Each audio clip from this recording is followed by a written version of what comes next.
Alright, not the first time. Um, this one's gonna be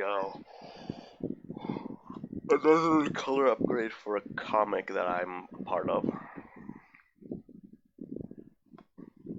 This one, it's not for the first time I've ever streamed in this account, but you know.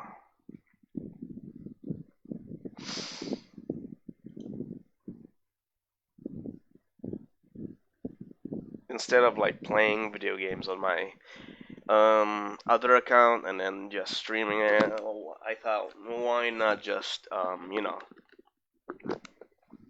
do some art stream in this account. I haven't had any warnings or takedowns yet, mostly because of the music I played during these streams, but hey, let's try. Let's try.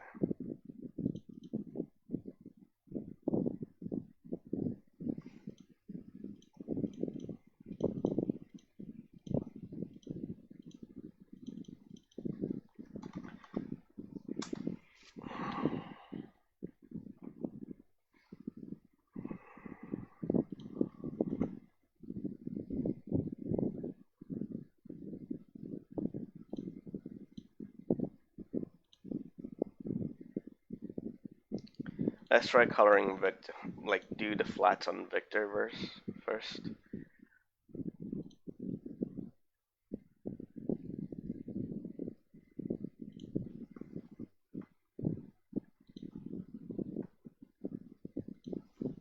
And then on Sam.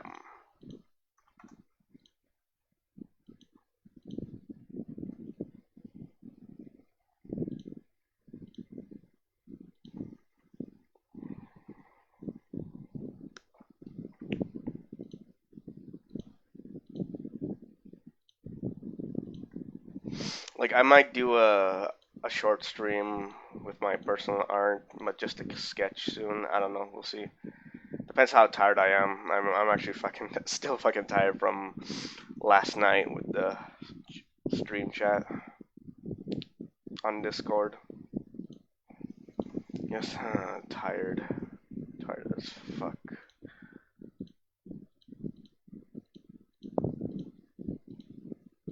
I still have one more overdue commission to do. I've done the other one like a couple of days ago.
Let's see if there's any gaps.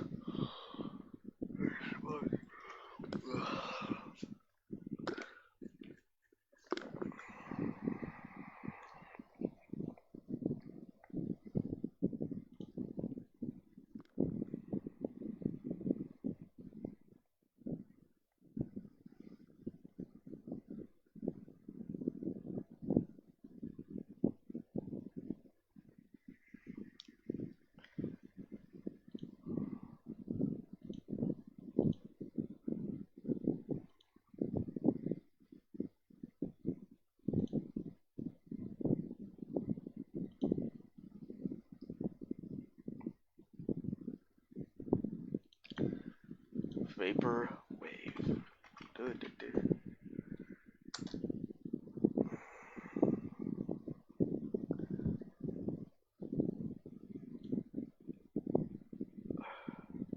We're relaxed. We're not trying to get into a race. Some random video We're not in a rush. while doing this. All It gets really boring if I just like do this and then nothing in the background. You can get really bored and just not get motivated. Dude, an old school YouTuber and vlogger. He goes by the name of the Misanthropic One. I've been watching him for a while. He probably remembers a day and time when my main YouTube channel was just a witty bitty YouTube channel. He probably remembers that pretty vividly. The Misanthropic One, I'll leave a link to his channel in this video that I'm responding to down in the description. I gotta kick it off like him. What up, bitches? This is a response to the Misanthropic One, aka He Who Hungers. I got a few more ones over here. Aka the Beast from the East, aka the Jersey Devil. I don't know if you use those, but if you don't, feel free to. And he asked me this question and posed some arguments, which you can check down there in that video of his. But basically, the premise of his question was that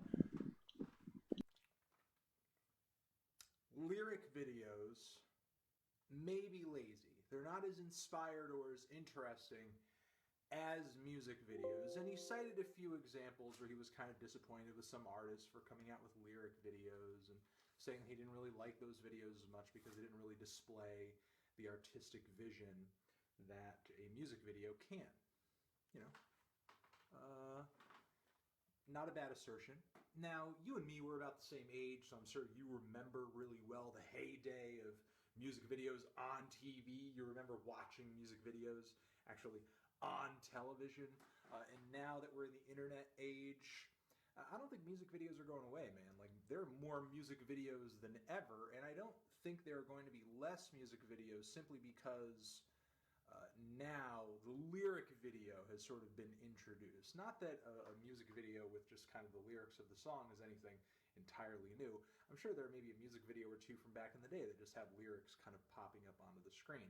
But it seems like this type of music video, this music video subgenre, is seeing a bit of a resurgence and actually a really strong trend right now. But to the question of is putting out a lyric video lazy, is doing a lyric video instead of a real music video lazy, I think a lyric video is now just one of the many pieces of weaponry that should be in the arsenal of a modern musician, of a modern record label, when it comes to promoting the art of the artists that you're trying to market. YouTube right now is essentially, despite all these really, great and flourishing music streaming platforms out there right now, YouTube is the world's jukebox.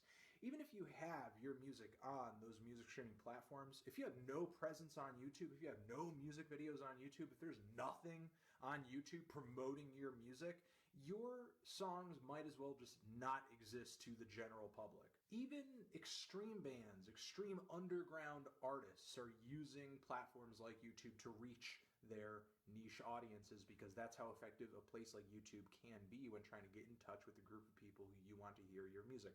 I'm not saying it's necessarily easy and that just simply putting your music up on YouTube means you're just going to automatically get an audience, but that's how effective the platform can be. Again, it's become the world's jukebox. Television, radio, magazines, all the ways we used to consume music mainly are not what they used to be in terms of relevant.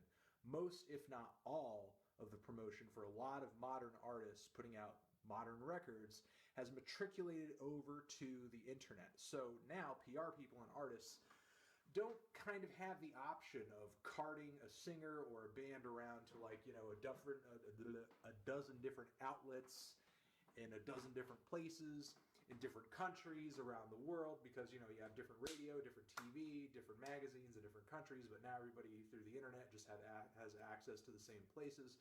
You can't just cart these people around to all these places and pick up pieces of audience along the way. It's all kind of condensed onto the internet now. So a lot of these artists and a lot of these labels are sort of left with, okay, so since we can't shop this person around to a bunch of different places, we have to take the thing that we're promoting, the music, and re-evolve it, repackage it in a myriad of different ways in order to keep people engaged, because now they're just constantly being distracted by other artists, other pieces of media, social media. So now releasing music, releasing new music, releasing a single for a lot of artists becomes a multi-level process. You put out the song, a stream of the song, put it exclusively on a site or on a music streaming platform, or you put it on a place like SoundCloud where people can stream it for free. And then after that, you may drop a video on YouTube that people can check out. But you don't just want to drop a video with just the album art. I mean, a lot of people do, but the thing is, a lot of people will try to beat you to that punch. So what happens is that once you put that song out and you put the album cover, you put the single title art out, just look at this new Meek Mill song that came out, or the new Drake song that came out. Punch that shit into YouTube. There's a million fucking different channels with all the images of the single art on in their fucking thumbnails on YouTube in the search results. Artists are essentially competing with their fans to release their own music onto YouTube. And the artist gets all the money at the end of the day because, you know, the YouTube finds the copyright of the music and they send that money to the label, they send that money to the artist. But the label and the artist would still prefer if people watched their video the most, if people clicked on their YouTube channel the most, if people subscribed to their YouTube channel the most. So now the artist and the label need a way of taking that song, releasing it onto YouTube, but making it look a little bit different and have it be at a slightly higher quality than all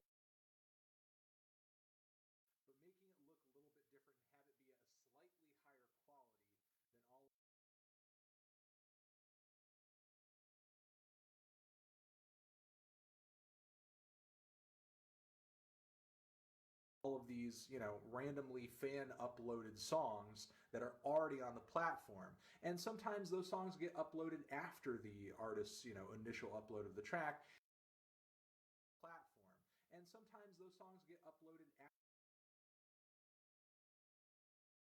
and people go click on those anyway just because of the plethora of, you know, clickable options when you punch in a certain song on YouTube. Plus, putting out the lyric video is just sort of another step in continuing to promote and float the single. The artist and the label, as popular as a particular artist might be, a lot of the time they're just kind of playing so much stuff by ear. They're trying to really see if this song has legs, if it has popularity, if it has potential.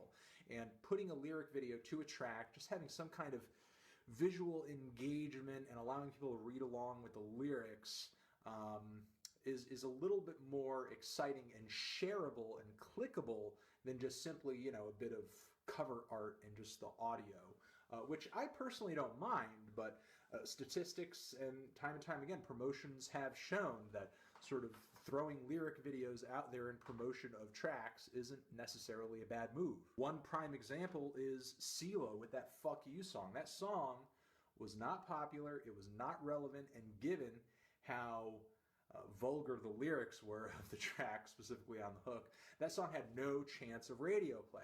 But then they dropped a lyric video and it just racked up millions and millions and millions of views. That song, that lyric video reignited CeeLo's career and gave him a legitimate hit. And now I think that labels have sort of seen that, and that's been their experience. They try to put out lyric videos again and again and again because they're hoping for the same hit. And there are other lyric videos that have come after that have gotten a lot of attention. That Avicii track with Aloe Black, I believe, has a lyric video that did really well. So yeah, you know, the lyric video is kind of just one step of a multi-level process. Now that the label knows that they've put out a lyric video and the song is, or you know, is popular or isn't popular, they know what to do with the song afterwards. The song is popular, people like the lyric video, people seem to like the tune. Now let's sink a bunch of money into a big budget music video, because a music video costs a lot of money. And you don't want to throw a bunch of money away on a music video for a song that you don't really know if people like it. Then after that, you do like a remix, maybe add a feature. And then you do a live video or like a session video, or you do an acoustic version or something like that. Again, PR people, label people, artists, they're all working on trying to take the same thing, the same piece of art, the same song, the same record, and just repackage it into a way that will make you engage with it again and share it. Again, because people are just constantly being distracted. And the lyric video is just one of the many ways that labels and artists try to do that. Lyric videos, generally, I don't like watch them all the way through. I'm not really in love with the idea of the lyric video. It's not as exciting to me as the music video, but I do recognize it as a respectable promotional tool.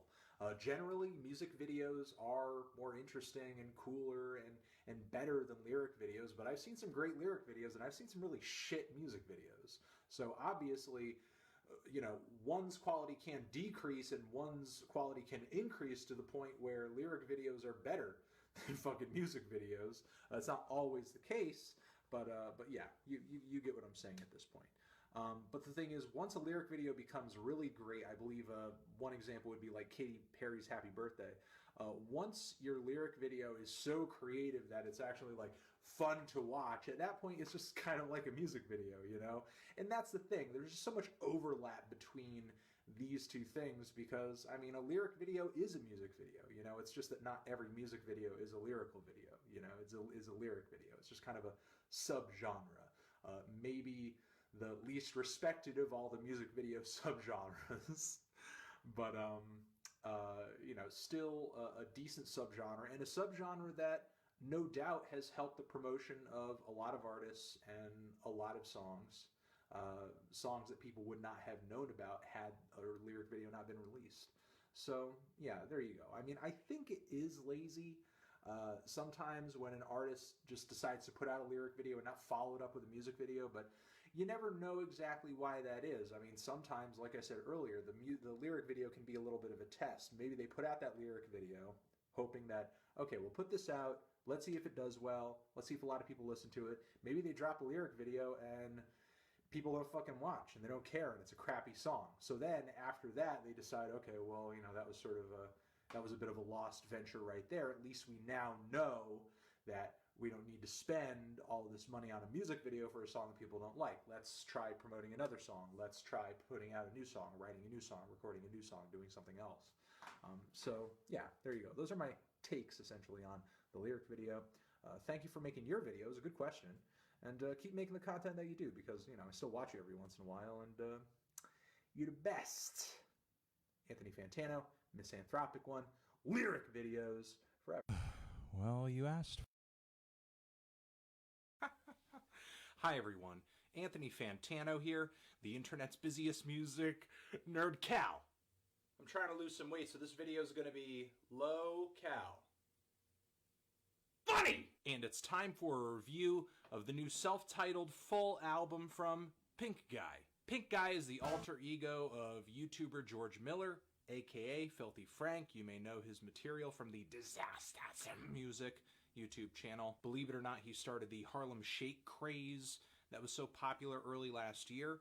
And if you're not really familiar with his material outside of that video, typically he specializes in a lot of very absurd, racy, offensive, ridiculous humor, the type of stuff that you would only find on the darkest, deepest, most disgusting corners of the internet, where the people who are typically saying this stuff are hidden behind a veil of anonymity so that it can't be tracked back to them. And given that I'm pretty familiar with Frank's style of humor so far, I have to say going into this LP, I got pretty much what I expected. A lot of low-budget beats and ukulele tunes set to humor that's so cheap, Walmart can't even price match it. But still, is the humor cheap and disgusting enough on this record? Because I think, personally, my biggest disappointment on this LP is that I did not walk away from it offended enough.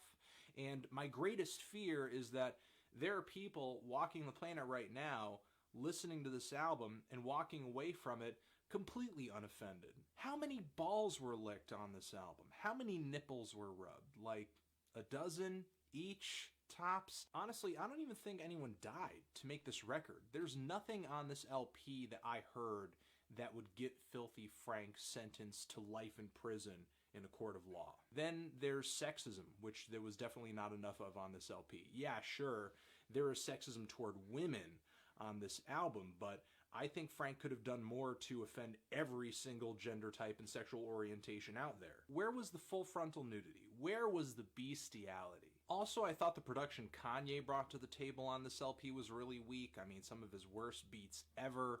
The 30 Rick Ross features on this album as well. I mean, while they weren't bad, I was kind of disappointed to hear Ross rapping.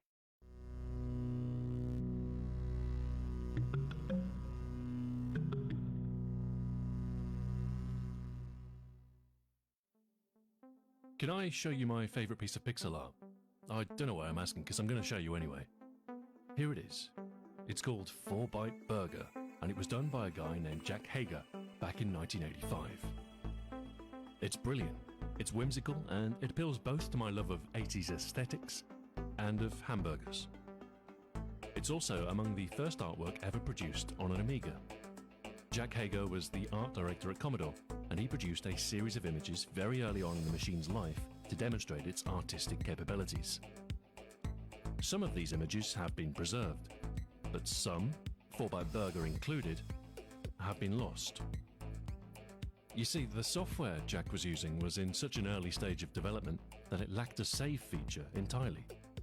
There was no way of storing the images you created to disk.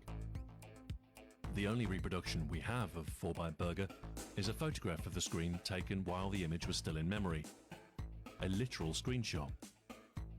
The photograph was printed in the premiere issue of Amiga World magazine and in the manual for Graphicraft, the software Jack was using. So we have these prints, at least. It's a nice enough capture, but it's not the pixel-perfect original. That's gone. But can we bring it back? Could we make a perfect reproduction? A digital restoration? It would be counterfeit, sure, but it's a part of history. And? It would be counterfeit, sure, but it's a part of history. And?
Right, sorry about that. I'm back.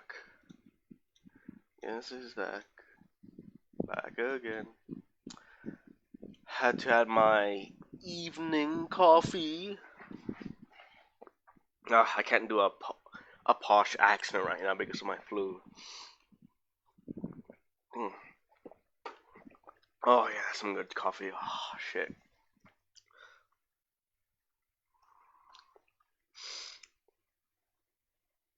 More to the point, it's my favourite. So, where do we start? Well, it might be an idea to get an idea of some of the more basic parameters first. Resolution, colour depth, that sort of thing. We know the image was created on an Amiga, almost certainly an NTSC model. If we look at the image, the pixels themselves appear approximately square, and it doesn't seem to be an interlaced image. It is highly likely that we are looking at the standard low resolution of the Amiga 1000, which on an NTSC machine is 320 pixels by 200. However, there's something unusual about the image.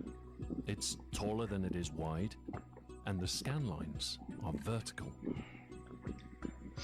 Every single CRT monitor I've encountered scans horizontally, which seems to imply that either the camera or the monitor itself has been rotated by 90 degrees. It seems likely that the image was created using a monitor that was placed on its side, an impressively low-tech solution to attaining a portrait orientation. I do wonder if Jack held the mouse at a right angle to correct for this when drawing, or perhaps there was a more sophisticated solution. I don't suppose it matters much, as we've likely arrived at a conclusion for the image's size.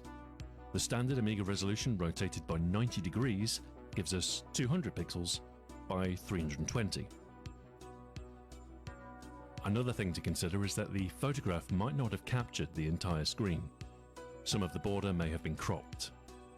In order to size the image properly and to get close pixel alignment with the original, it would be helpful to know how much of the screen we're missing. We can get a reasonably good estimate of this by counting the scan lines. While the pixels might not line up exactly, it seems the pixel boundaries are relatively well aligned. By measuring the distance between a group of scan lines peak to peak and dividing by the number of scan lines we counted, we can extrapolate a pixel density and get a rough width of the visible screen area. Each scan line is 8.95 pixels across, and the visible area is 1682 pixels, which means we have 187 scan lines across the width of the photograph. This is 93.5% of the 200 pixel width we assumed, which seems like a reasonable crop. For the height, we can do the same. 2251 pixels of the photograph corresponds to 251 pixels in the final image. But this seems wrong. That would only account for 78% of the 320 pixels. But fear not, there is a reason for this discrepancy. Pixels on an NTSC display like this aren't exactly square. A 4:3 aspect ratio would need to have 240 lines to have square pixels, and so 200 lines means the pixels are stretched vertically by a factor of 1.2. As the monitor is rotated, this means that the pixels in our photograph are squashed vertically. So we can multiply the original estimate of 251 by 1.2 to get 301 pixels, which is 94% of our assumed original vertical resolution of 320.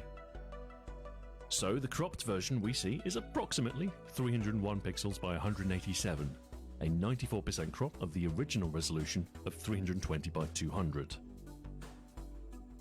So that's our target size. Now it might be helpful to work out how many colours Jack used, so we can start to pin down a palette. In theory, the Amiga could display 4096 colours at once in the ham display mode, but I don't think that many colours were necessary for this image, and as far as I know, Graphicraft didn't offer support for ham. The conventional Amiga graphics modes offered 1 to 5-bit colour depth for 2, 4, 8, 16 or 32 colours. There was a 6-bit mode called Extra Half Bright, which offered an additional 32 colours of half brightness, but the earliest Amigas didn't support this. If we look at Jack Hager's other work, the surviving digital files, we can see that the majority use 5-bit color depth for a palette of 32 colors. I think it's reasonable to assume that 4-Byte Burger is the same. We can't sample the exact original colors from the photograph, as the pixels are blurred and the color balance is likely to be off anyway. But we can start to build our palette by sampling discrete shades. If we start to pick out the various colors used on each of the elements, we find that we've got around 50 different colors, which is too many. Luckily though, many of these colors are very similar, and we can effectively merge them and reuse them. And so, with a bit of consolidation, we're left with a palette of 30 colors, just within budget. These colors are not the exact originals, however. They've been filtered through phosphor, lens, film, and print reproduction.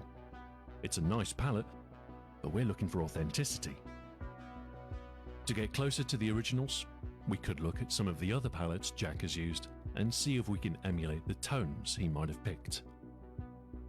In fact, there is another surviving image that has a startling similarity to 4-Byte Burger, and here it is. It's called Jumbo Dog, and it's possibly my second favourite piece of pixel art. I mean, look at it. It's whimsical. It's animated. Anyway, the bun mustard ketchup pickle combo covers a lot of the same colours as its burger-based contemporary, so I'm wondering if the palette used might share some similarities. One thing we can do is adjust the colour balance of our initial 30-colour palette to better match the one found in Jumbo Dog. The original colours are much more saturated than they appear in the photograph. The delicate cerulean background might be closer to a pure spectral blue instead. Anyway, once we've tuned our palette to match Jumbo Dog's, we can start to look for colours that might be identical. And it seems a few of the colours have been reused. With a little colour juggling, we arrive at a palette that should be close to the original. And we've got room for a couple more shades should the need arise. One thing to consider is that the Amiga only had 4 bits per colour channel, instead of the usual 8 bits. This means that instead of 256 levels of red, green and blue, there's only 16. So we can adjust our palette to the nearest 4-bit value for each channel to give us a palette that fits the original hardware limitations. So now we have a resolution, a crop factor, and a colour palette. It's time to start the reproduction. I'll be using Photoshop for this, as it's what I'm familiar with, and it's more than capable. But viewers are reminded that other art packages are available. Setting up the document is easy. A new document with the required resolution, and ensuring that we set the correct pixel aspect ratio of 1.2. If the image were oriented normally, we'd use 0.83 instead. But the vertical stretch of the NTSC monitor is rotated, so we want slightly wider pixels instead. Next, I'll import our palette from Illustrator on a new layer and paint the background layer in a fetching shade of blue. Next, a new layer with a rectangle of 301 pixels by 187, so I can line up the photograph as a reference. And I import the photograph and resize it to fit the expected pixel dimensions. We ought to be close to the original pixel size, but I don't expect it to be exact, so I'll have to make reference to the full-size photo to get closer to a pixel-perfect rendition. Next, I'll outline the elements in a contrasting colour. Pure magenta is a good choice here, and I start to construct the outlines of each of the elements. I start with the top bun, as it's completely visible, and I consider drawing the hidden parts of the lower overlapped elements, as this will allow me to do more later. Next, the mustard, tomato, onion, pickle, ketchup, floppy disk, lettuce, cheese, and the lower bun. Finally, we add all of the burger-related detritus, and we've completed the outlines of all the elements. Next, I'll flood fill all the opaque areas of the burger elements, and these will serve as a mask for painting each part. By creating a new layer and applying a clipping mask by alt-clicking, we can paint freely on this layer without fear of changing the outlines we've defined. We can start by colouring each element appropriately, and then the work on shading and adding detail can begin.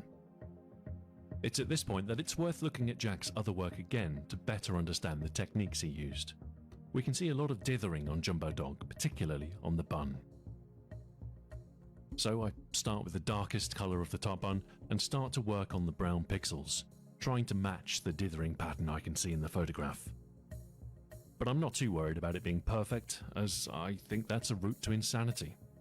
As long as the final product replicates the technique, I think the likeness should be good. But I'm not too worried about it being perfect. There's also some orange pixels. That's a route to insanity. As long as the final product replicates the technique, I think the likeness should be good. But I'm not too worried about it being perfect. There's also some orange pixels sprinkled into the mix, so I add those in before ascending in lightness to the next bun colour.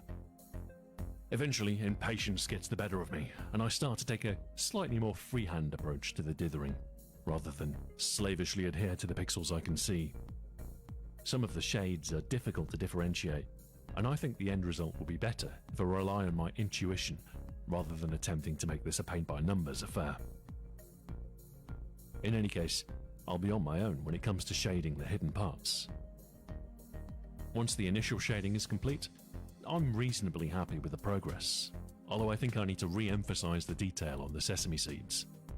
So I add a new detail layer and paint those as a separate element. This allows us a little more definition, and I mirror the pixel shapes I can see. It is at this point I'm realizing how forgiving the phosphor blur and scan lines can be on the original.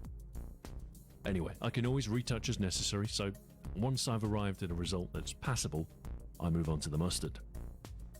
Thankfully, the shading here is a little simpler with fewer colours, and it's easy to extend it into the hidden section, before we move on to the slightly more complex tomato.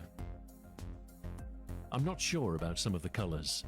The brown could stand to be a little darker, perhaps a little more desaturated, and I'm not sure if I've chosen the right orange. So I swap in some alternates, using one of these spare palette slots for a darker red. Anyway, with a little creative license, I finish the tomato slice and move on to the onion. It's relatively simple with just a little shading. Ketchup is next, which is similar in construction to the mustard. Then the floppy disk. Much of the floppy disk is a flat colour with highlights and lowlights along the edges. I try and make it as geometric as possible, following a stair-step pattern whenever possible, but the reference image deviates from this a little, and the photograph seems to reflect those irregularities. It's not how I would have done it. I might have kept it perfectly aligned to the pixel grid, but I do my best to balance a consistent line with the original. There's some shadowing from the ketchup above, and I add some darker shades with a random dither to replicate this. Next, the lettuce. This is quite a complex layer with quite a few colours and a lot of shading to do. We start with the darkest areas, establishing the leafy form and staying as true to the reference as possible. Next, we build up shades from the darkest to the midtones. Then we add the areas of brightest highlight and ramp down to the midtones. After a little cleanup and refining any obvious lines into a more natural appearance, we start to blend the different greens with the addition of some random dithering. The end result is pleasantly lettuce-like and seems to match the original reasonably well. The obscured areas aren't quite as natural, but, well, they'll be obscured. Next is the cheese, which is a relatively simple shaded area. 3 main shades of yellow, and I pick out the highlights per the reference and work down to the principal cheese hue. I add a 4th darker shade towards the back of the burger, which is normally hidden under the lettuce. The final major component is the lower bun, for which I take a similar approach to the top bun. I make use of the same selection of colours and again start with the darkest areas and build up the shading with new layers for each colour. The main difference between the bottom and top parts of the bun is the visible bready area. Here I use some new colours, including some beige tones from the floppy disk, to impart a paler bread-like texture. Again, much of the bun is hidden, but I fill in these details as best as I can for a more flexible image that we can recompose. Once the burger is completed from bun to bun, the only part left to do is the flying detritus that surrounds the burger and gives 4-Bite Burger its sense of chaotic energy. These particles are generally quite small and consist of what appear to be sesame seeds and onion fragment. So I pluck the colours from the respective part of the larger burger whole and give the particles a sense of lighting. That completed, all the elements are in place, and we have our completed burger composition. It is at this moment I am humbled at a thought. This is as close as anyone has got to gazing upon the raw pixels that comprise the image since its creation in 1985. For nearly 40 years, all that remained of this image was a filtered facsimile in the form of a photograph. And now, I was gazing at the naked glory of 4-Byte Burger. It was a fake, sure, but the product of a painstaking restoration that had taken a day and a half of careful work. I wondered how long Jack had spent on it. I suspect his time was more expressive. Less time spent concerned about accuracy, and more time simply committing pixels to canvas. He must have known that his work was destined to be ephemeral, that at some point he would have to flick a switch and condemn his effort to a digital grave, never to return. It was clear that I was afflicted with a burger madness, so it was at this point I decided.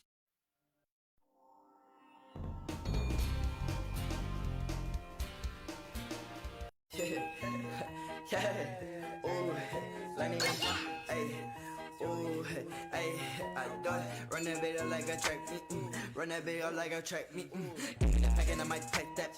She got a fatty, I might pack that. Give me your addy, we pullin' it to your patty, then we gon' put it to red with a quick clap. I run that bit like a boy with a salon, and she's on my dick and I fell on. I got that pack in the box and 7 on it, open it up and then sell it off. I'm from the street, man, I feel like sesame. All of these 30, you want sex me. But when they flip it, I know the recipe. Remember being a nigga was sleeping and now you chasing me. She find my dick like a skateboard. I get the bob, I don't date horse. I get my Sunday, she might be dope. I got my two lit, pimpin' wrist, pimpin' whip, piss on my wrist, diamonds. Fuck other rappers, Joey tried his daddy. Fuck all them other rappers, Joey's the realest.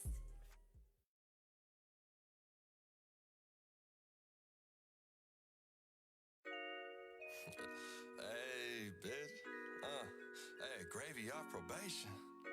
Fuck up P.O. Fuck up his test. You feel me? Gravy on probation. Now I'm off probation. Hey, and I'm fucking with some Asians. Hey, ooh. Whoa. My goodness. Gravy Train. I said 1 thought, 2 thought, red thought, blue thought. Gravy so cold, bitch, I think I need a flu shot. 1 thought, 2 thought, 3 thought, 4 thought. Got your bitch in the kitchen cooking up the pork chops. 1 thought, 2 thought, red thought, blue thought. Gravy so cold, bitch, I think I need a flu shot. 1 thought, 2 thought, 3 thought, 4 thought. Got your bitch in the kitchen cooking up the pork chops. Tell your girl want it, but I ain't trying to tempt her. Need my money now like I'm JG Wentworth. Bitch, I does it. Yeah, I fucking does it. Use it with your auntie and your sister and your cousin. 12 thotties cooking for me, that's a baker's dozen. They try to show me ass, putting cookies in the oven. Ay, they give me loving, they give me fucking loving. Team up on the cookies, so we start to make the muffins. On that mountaintop, getting mountaintop. Gravy might splash like a fountain on your thigh. On that mountaintop, getting mountaintop.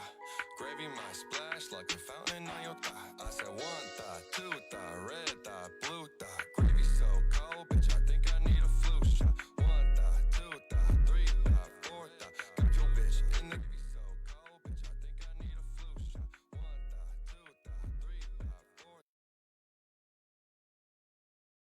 in the kitchen cooking up the pork chops. 1 thought, 2 thought, red thought, blue thought. Gravy so cold, bitch, I think I need a flu shot. 1 thought, 2 thought, 3 thought, 4 thought. Got your bitch in the kitchen cooking up the pork chops.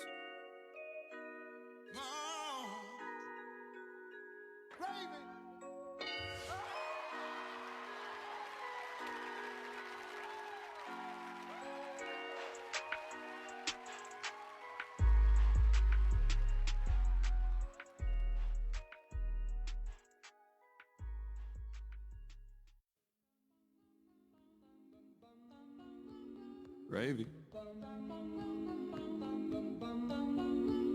Mr. Sandman, bring me a dream. Make him the cutest that I've ever seen.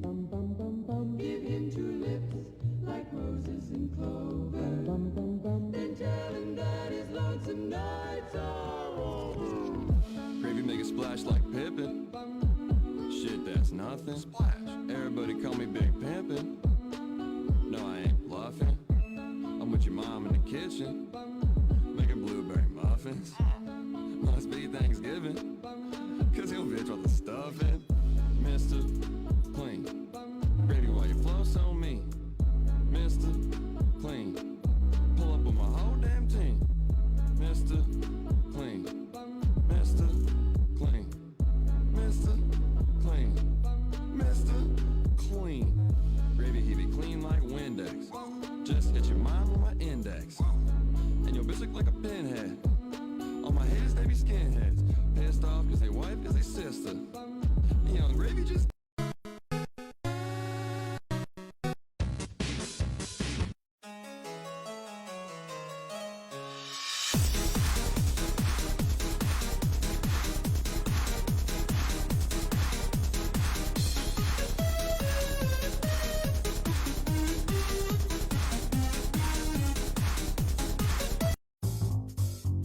Diggin'.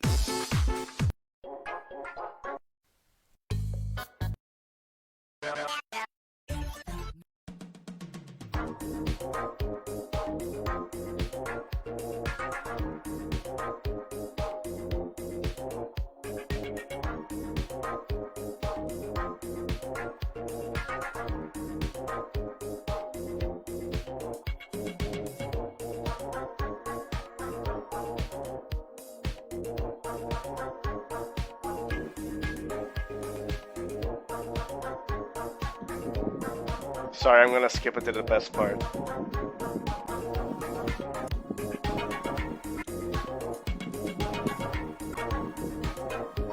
Where is it?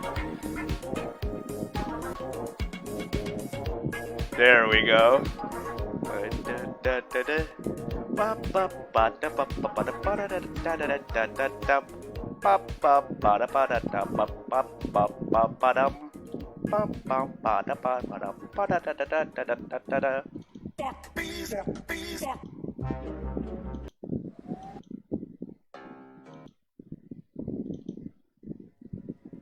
Oh fuck no, we're not gonna play that song. It's copyrighted. Ooh, where is it? Where's this? Oh fuck! But bass boosted my earphones, man.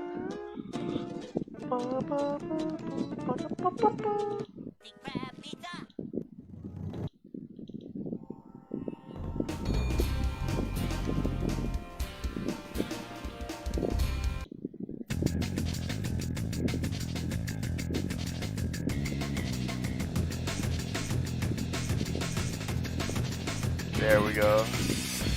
Some Sonic Unleashed OST.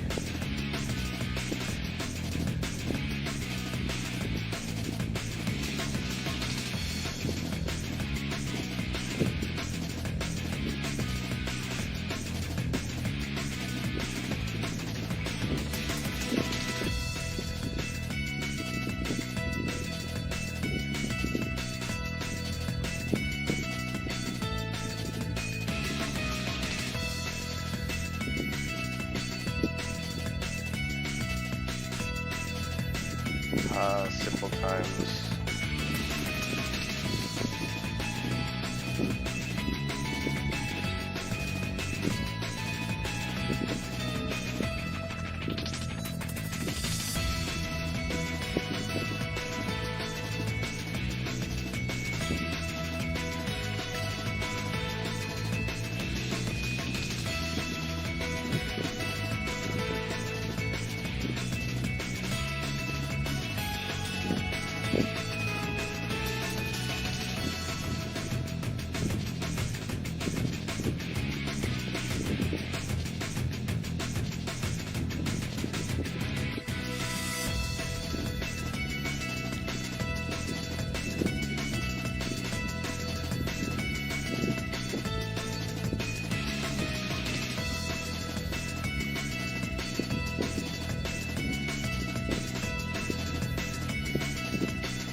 bum, boom ba-dum, boom ba-dum bum, boom ba-dum bum, boom ba-dum bum. Ah, I like the bass in this shit and drums.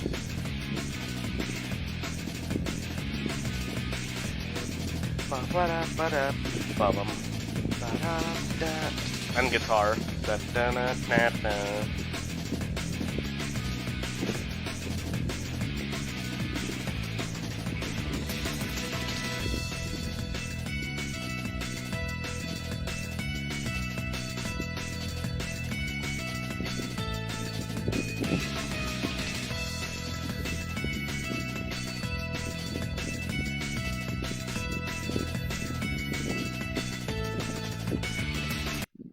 Here from there.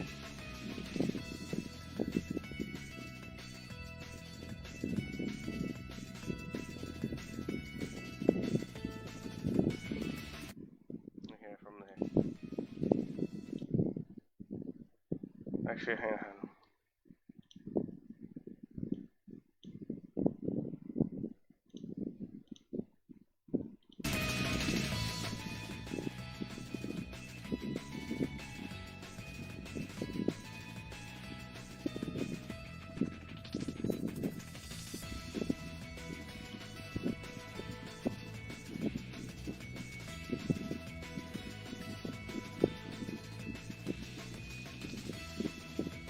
Oh, that's some good. Da-da-da-da-da.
What's MGS reference without some MGS music?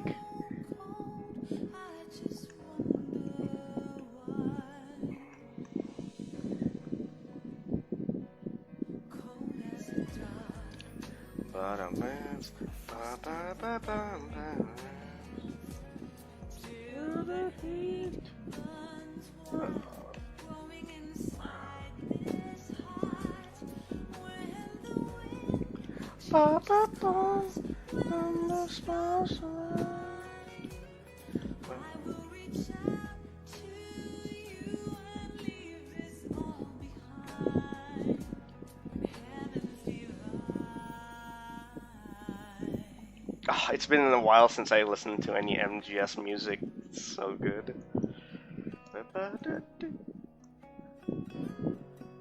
The acoustic violins and the singer.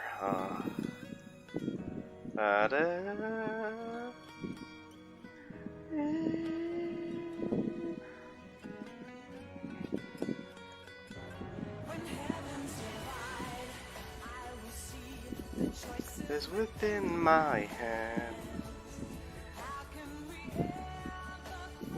Oh, and the drums, my god. So.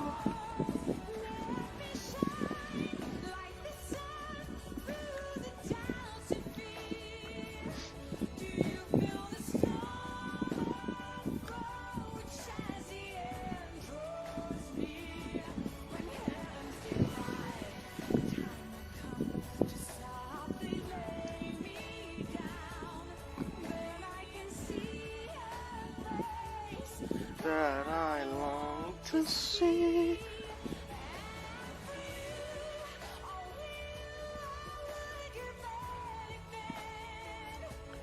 Leaving a trace for love to find a way.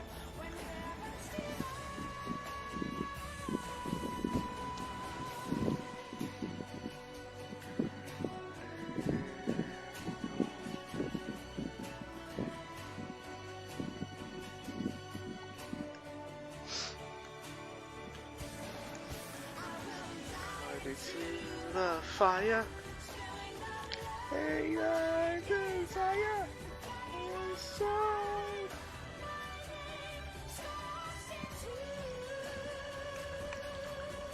The sun.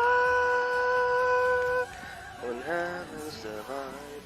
I will see the choices within my hands. How can we ever protect and fight without time? It's hope. Let me shine like the sun through the doubts and fear. Do you feel the storm approach as the end draws near?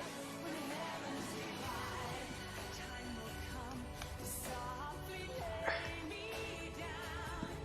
Then I can see a face that I long to see.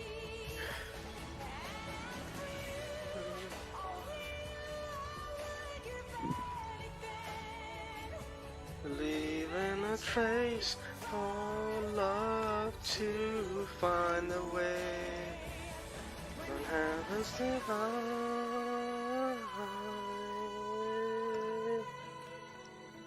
Oh Lord.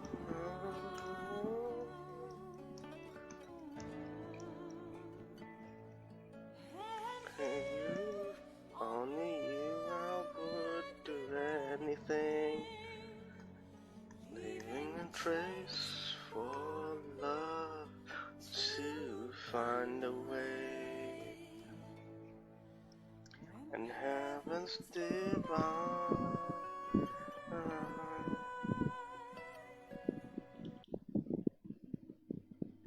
Zero allies. Wait.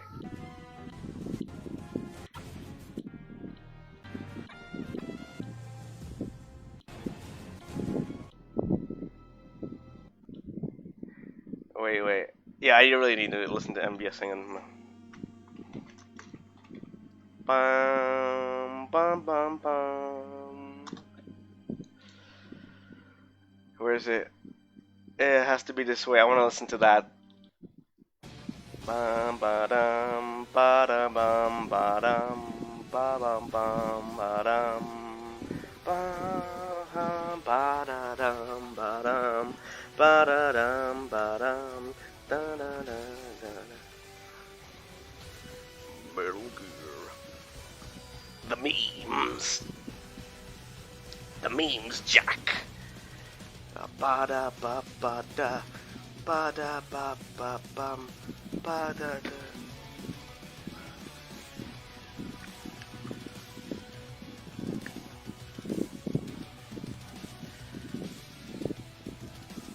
Ba da da ba da.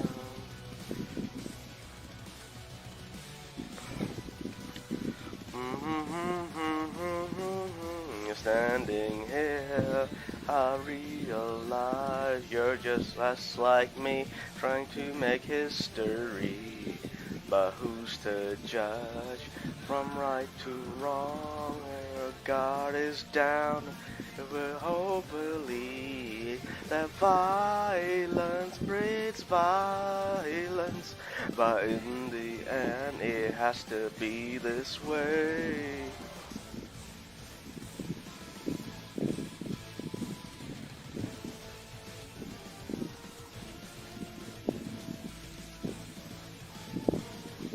Bum bum ba da dum ba dum.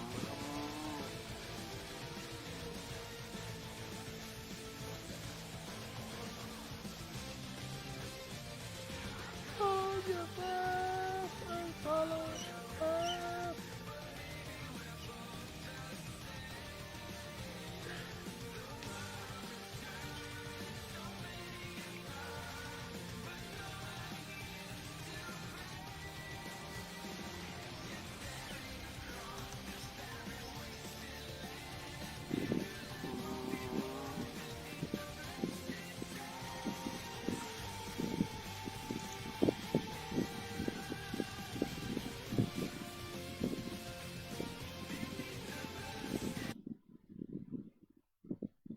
Okay, I think this is gonna be my second favorite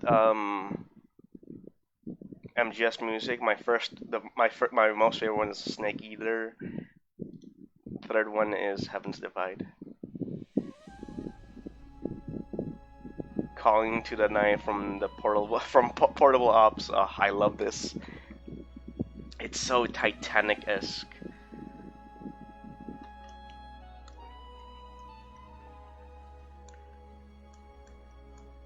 To the night, to the day, when everything is gone, there is soul within from the dryness.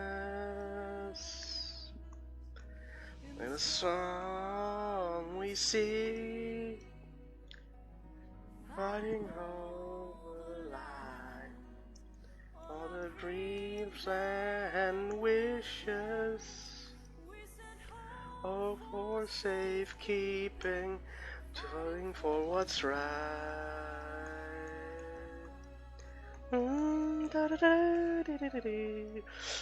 The trumpet or whatever this instrument is called, so good.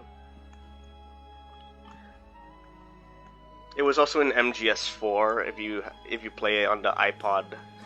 Calling to the night.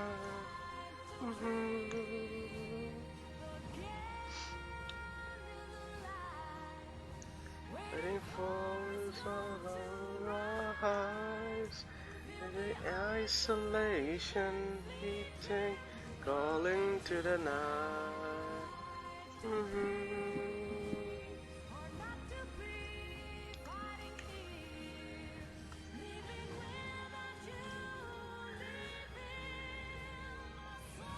Oh, behind, falling to the night.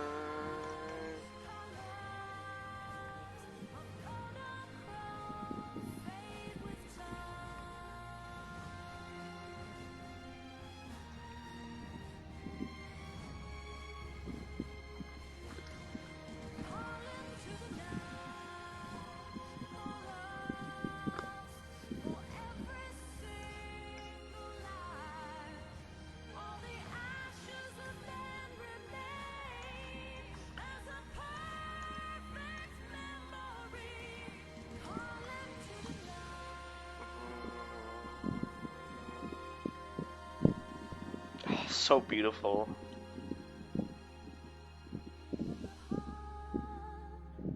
Remain of time.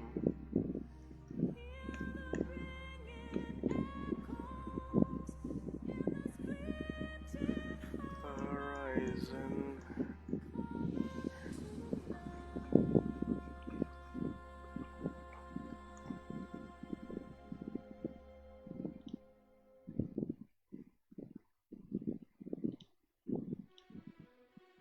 Oh, it's Showtime from, again, Portable Ops.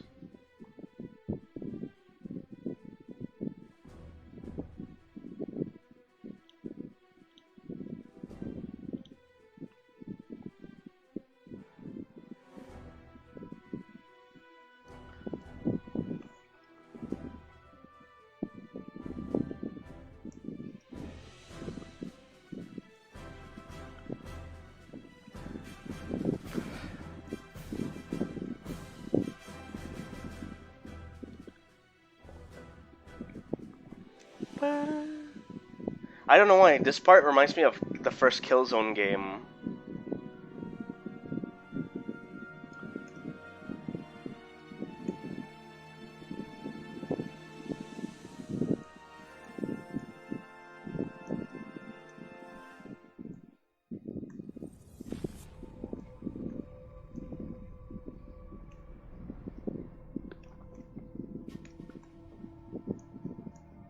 Oh, that flute, oh my god.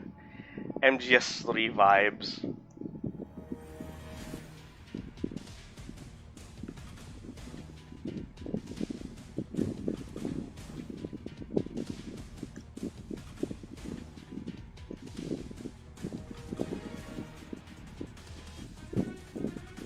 Okay, now it's starting to sound like MGS2.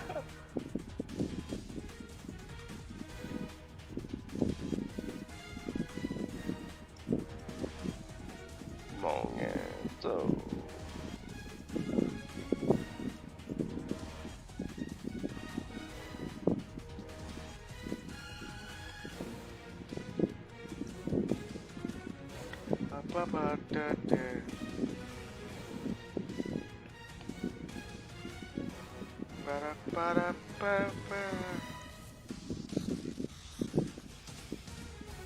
Yep, no, it's me. I'm just too.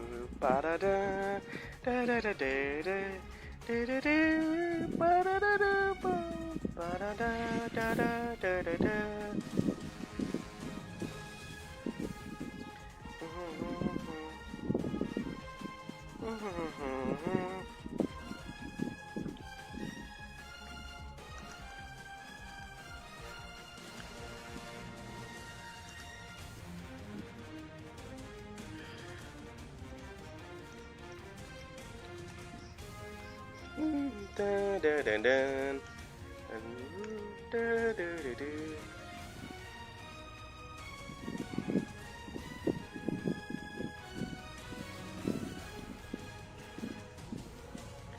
Bottom, bottom, bottom.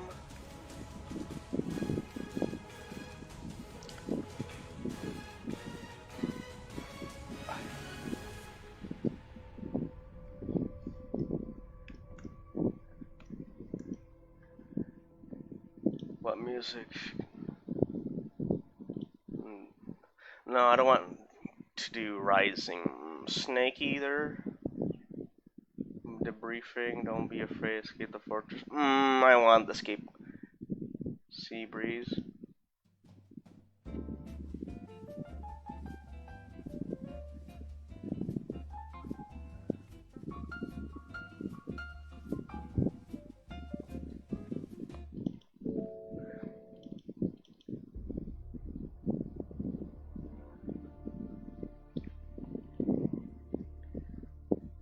Peace Walker, Midley.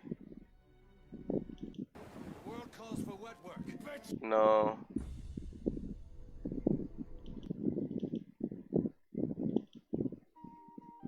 No. Nope, nope, nope, nope, nope, nope, nope.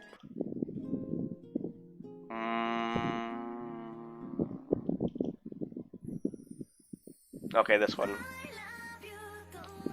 I don't know what she's singing, but fucking slaps.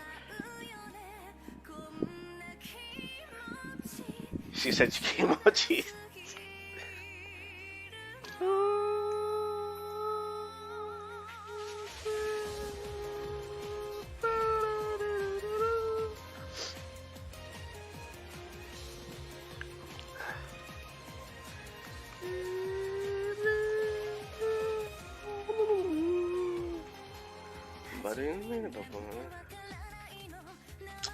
Paz was such a bitch when she stole the fucking Zeke. It's like, oh, now I work hard on Zeke, and then now she's like sabotaging it. It's like, fuck, man.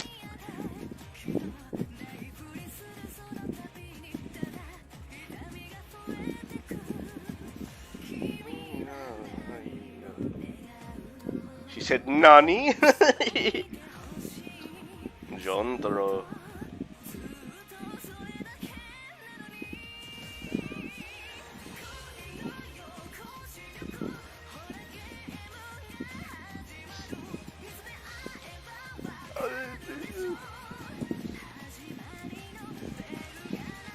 Your memes ends here.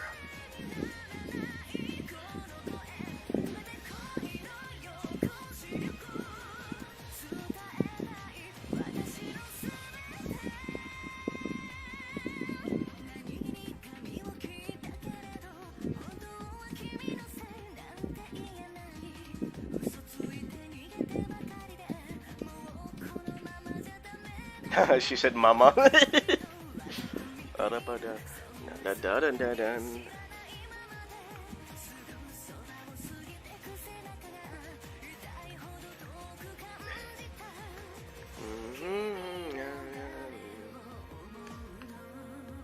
What is this J-pop shit?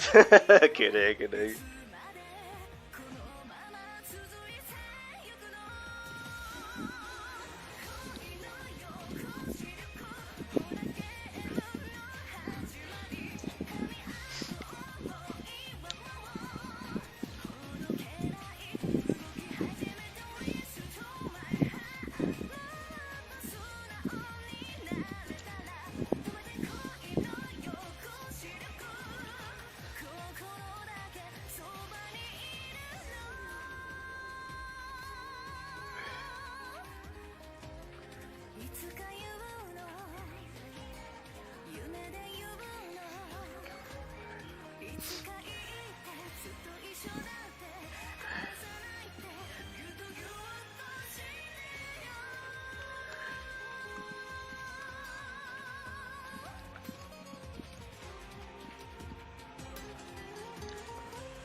Fuck, this song is fucking long. Oh my god.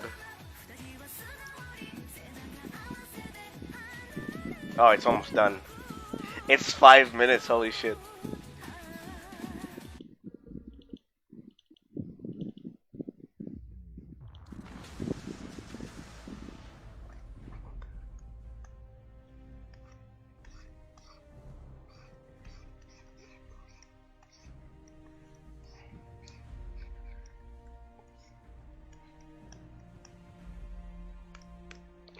Duty.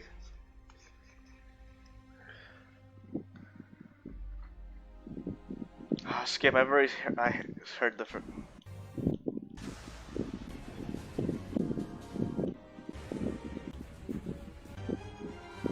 Wait. Okay, there we go.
Oh shit, schizo posting time.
Alright, I'm sorta back, but it's like I kinda wanna show you guys.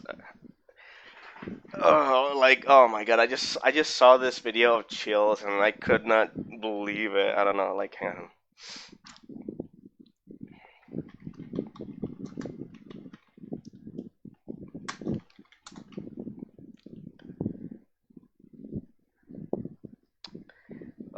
Where is it? Chills, Plankton. What if? I forgot how this does. Chills. What if you fart? Yeah, yeah. Okay. Where is it? Oh, please don't tell me I have to sign in. Fuck. Oh man. Oh god. Oh man. Oh god. Where is it?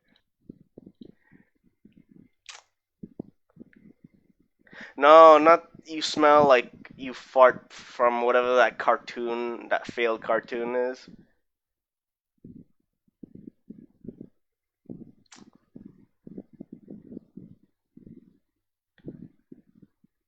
Where is it?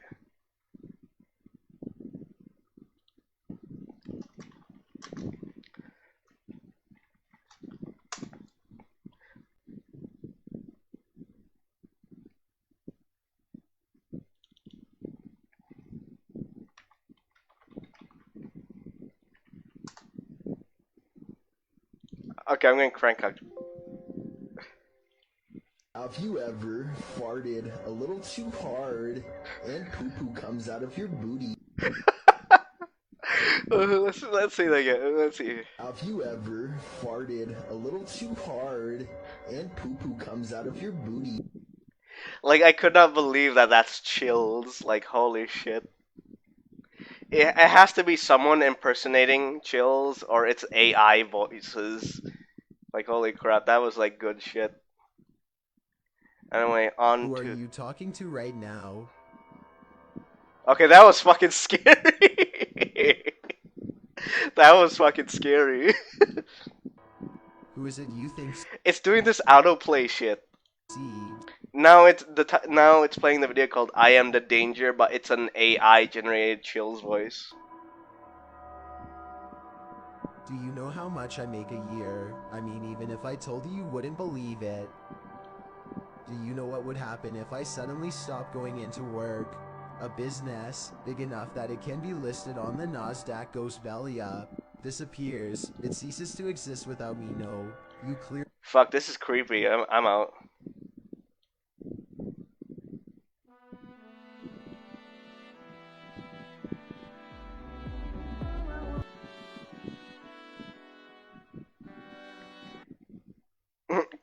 Frank Sinatra, Cruel Angel Thesis. Fuck, tongue twisters. Thesis AI cover.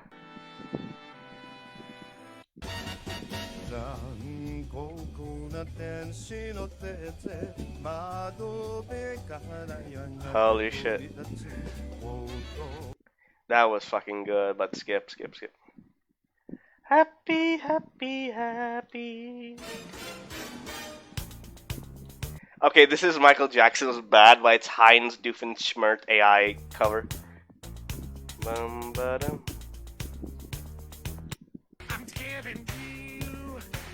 Oh my god, this is so good.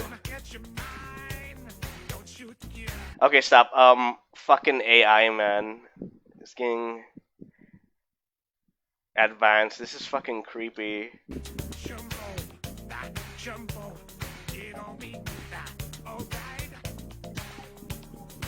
Oh my god.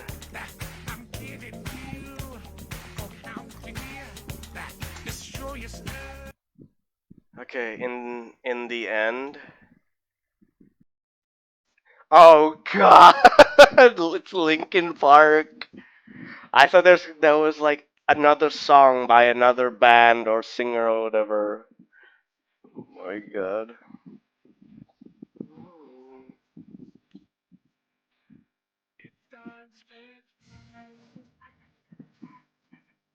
Oh my god.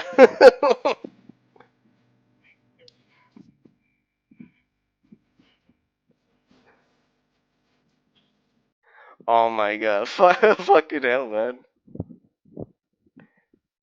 Oh my god, Eggman cover, AI cover. Oh my god. Wait, wasn't this the song that was also featured in Shadow the Hedgehog in one of the Eggman CGI cutscenes, rendered cutscenes?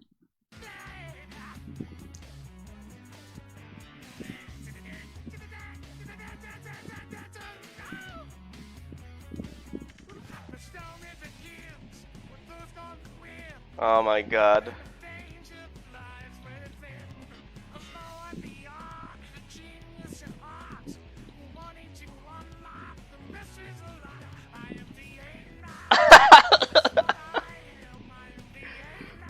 Oh my god.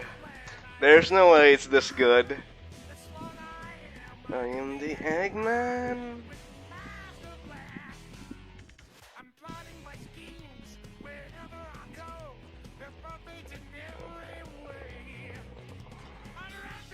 This is just too surreal, man. Oh my god.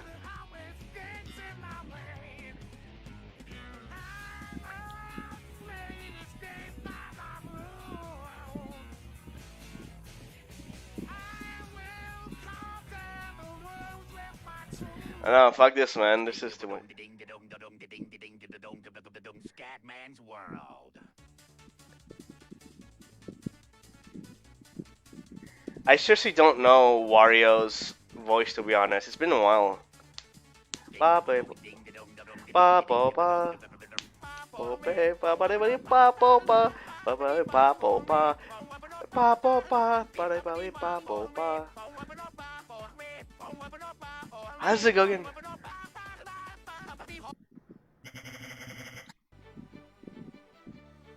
Oh, fuck this, Harry. Scatman's World.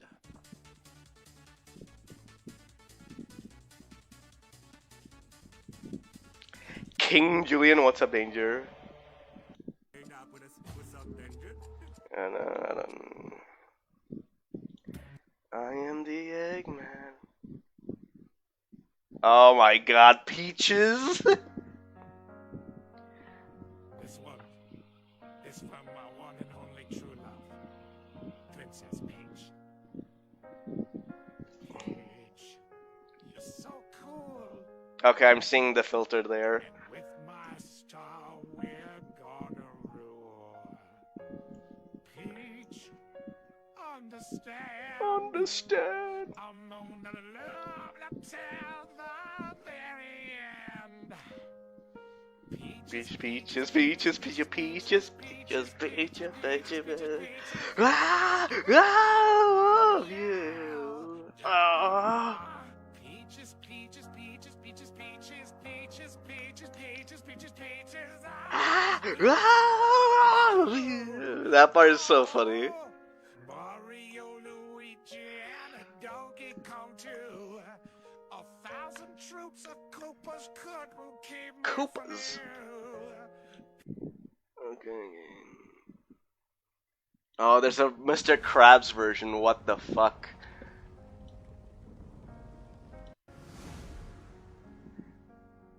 This one is from my one and only true love, Princess Peach. Peach, you're so cool. And with my star, we're gonna rule. Peach, understand. I'm gonna love you till the very end. Peaches, peaches, peaches, peaches, peaches, peaches, peaches, peaches, peaches, peaches, oh, yeah. Oh, Mario, Luigi, and a Donkey Kong too. Oh, there's a Plankton version? What the fuck? Yeah, it's obvious this is a meme. This virtual insanity. I wonder, I won. Everyone's.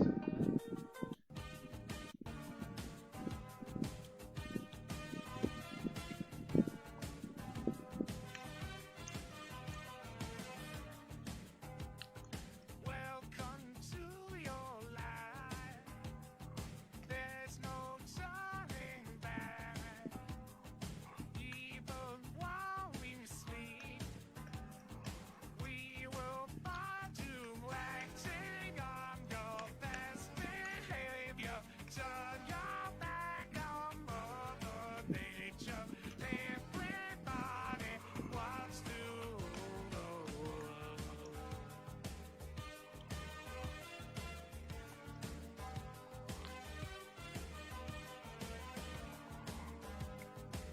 This is pretty good.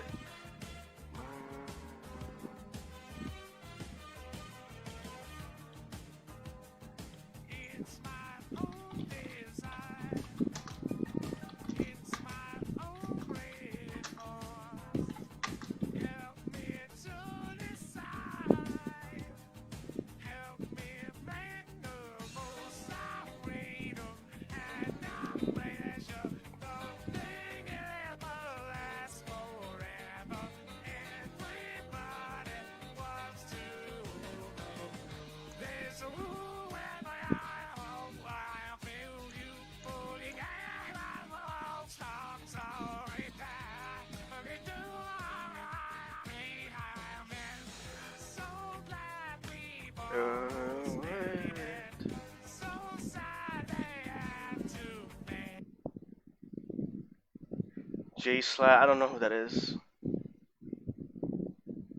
Whatever the fuck that name is.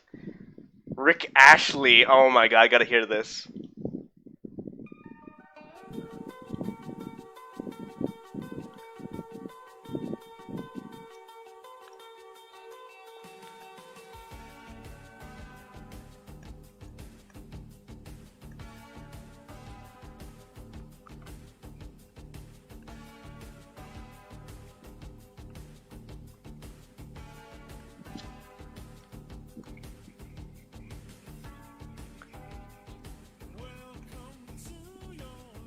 Oh yeah.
Let's see if there's living in the box.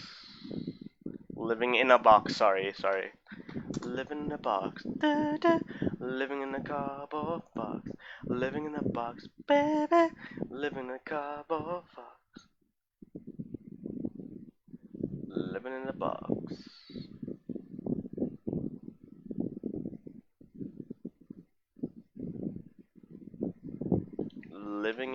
Living in a box cover. Hang on.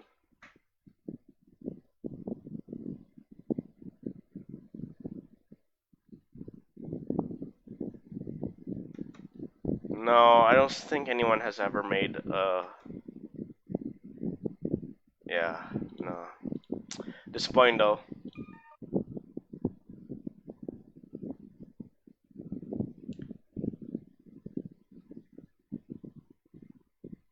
Everybody wants to rule the world plus Austria Painter. I don't know what that it means. Peter Griffin, Gargura, Markiplier, and Tears of Fears. Eric Cartman.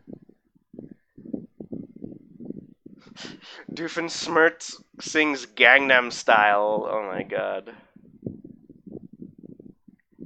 Oh my goodness. Homer, wait, it's an acoustic version, hang on.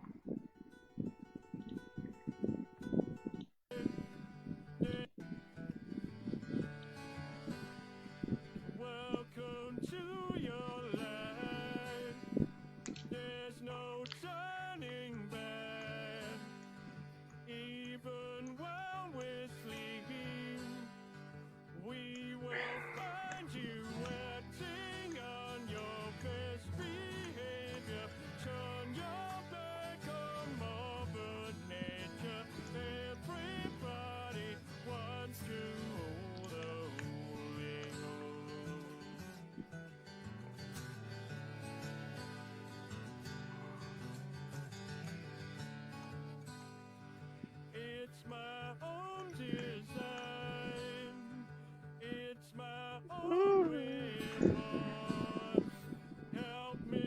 Let me see. Oingo.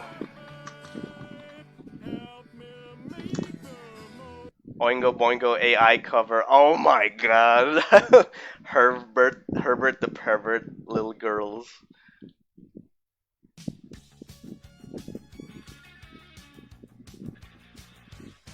Oh my god. Ah, bum bum.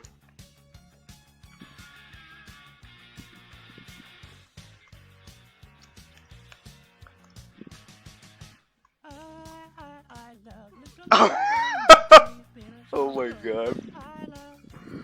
Oh my god, this is so. Oh my god. Giant. Okay, it's obviously, you know, the filter and shit.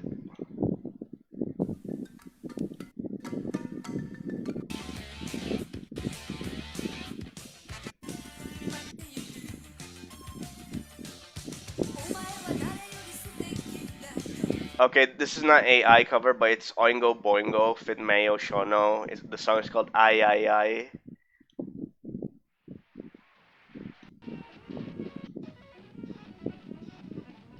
It only makes me laugh. Oh my god, EDP445 Little Girls AI cover. Let's do this.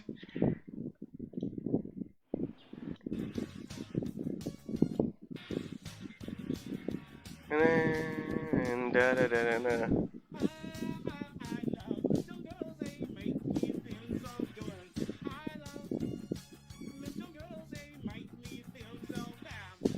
Nah, I just don't feel.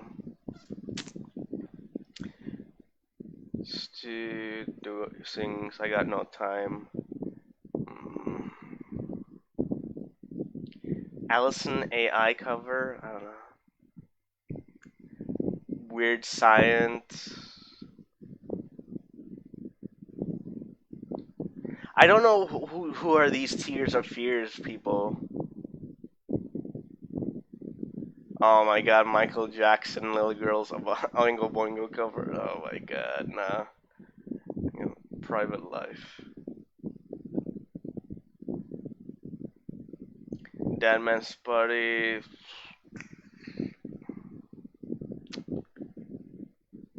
How bad can I be? Hitler AI cover. Lester. Oh my god.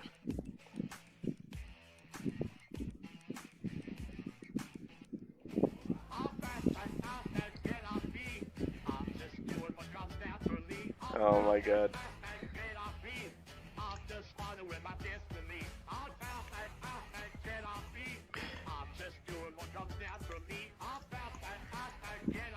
It's not really good. It sounds like electro swing. Stay Weird Science. Yeah, fuck it.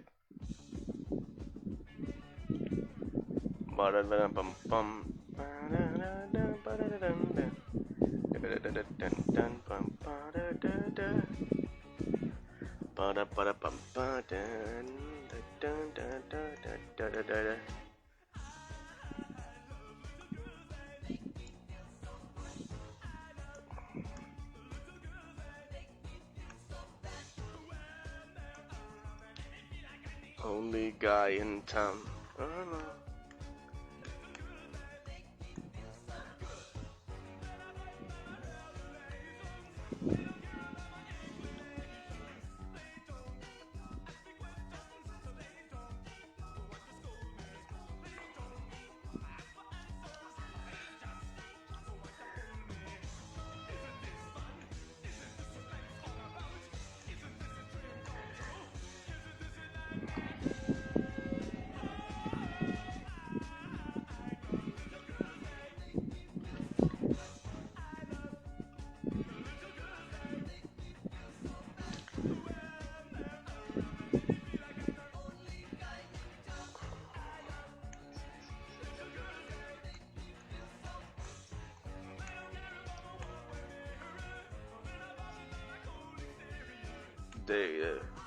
There's a good.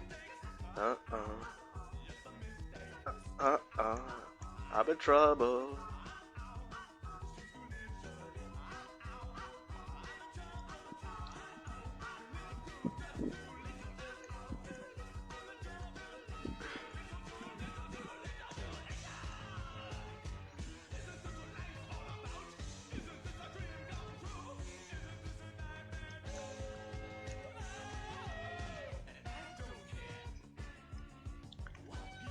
Do do do.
Let's see, Pink Eye AI cover.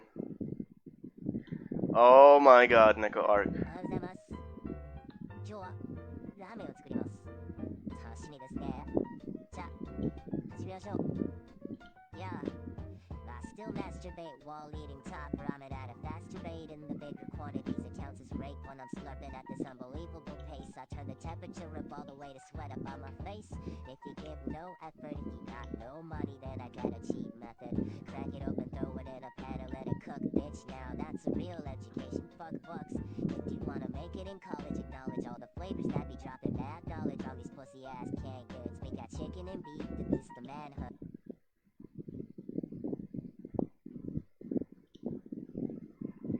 Oh, fucking. I was gonna like play the Sheldon J. Plankton, shut the fuck up, Pink Eye AI cover, but it's like, you got YouTube be like, oh, you gotta, I couldn't sign in, confirm your fucking age. Fuck you. Fucking asshole. Welcome to the internet. Have a look around. Anything that brain of yours can think of can be found. We've got mountains of content, some better, some worse. If none of it's of interest to you, you'd be the first. Welcome to the internet. Come and take a seat. Would you like to see the news or any famous women's feet? There's no need to panic. This isn't a test. Just nod or shake your head and we'll do the rest. Welcome to the internet. What would you prefer? Would you like to fight for civil rights or tweet a racial slur? Be happy, be horny, be bursting with rage. We got a million different ways to engage. Welcome to the internet. Put your cares aside. Here's a tip for straining pasta. Here's a 9-year-old who died. We got movies and doctors and fantasy sports and a bunch of color pens.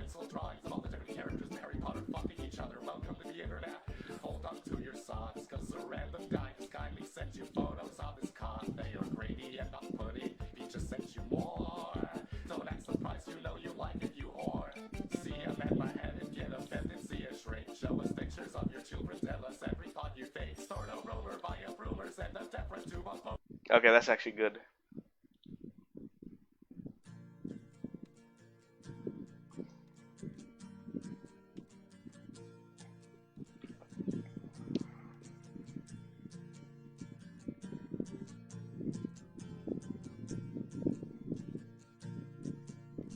Shut the fuck up. You're a fucking cunt. Shut the fuck up. You're a stupid cunt. Suck my dick. Shut the fuck up. Stop being a fucking cunt. Shut the fuck up. No one even wants you here.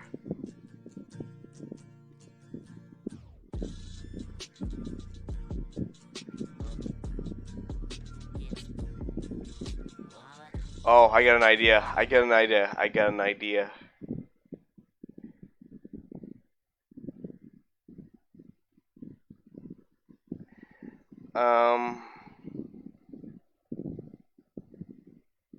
This one.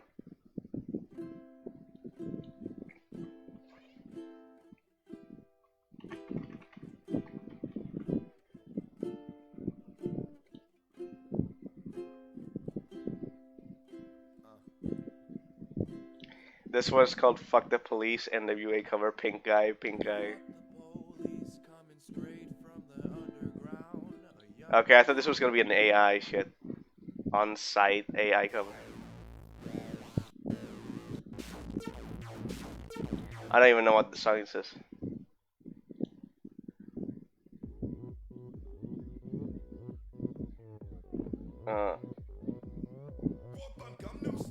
Oh my god.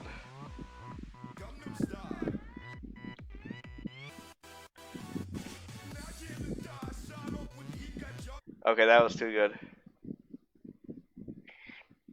Oh no, don't tell me this is an Anthony. It is.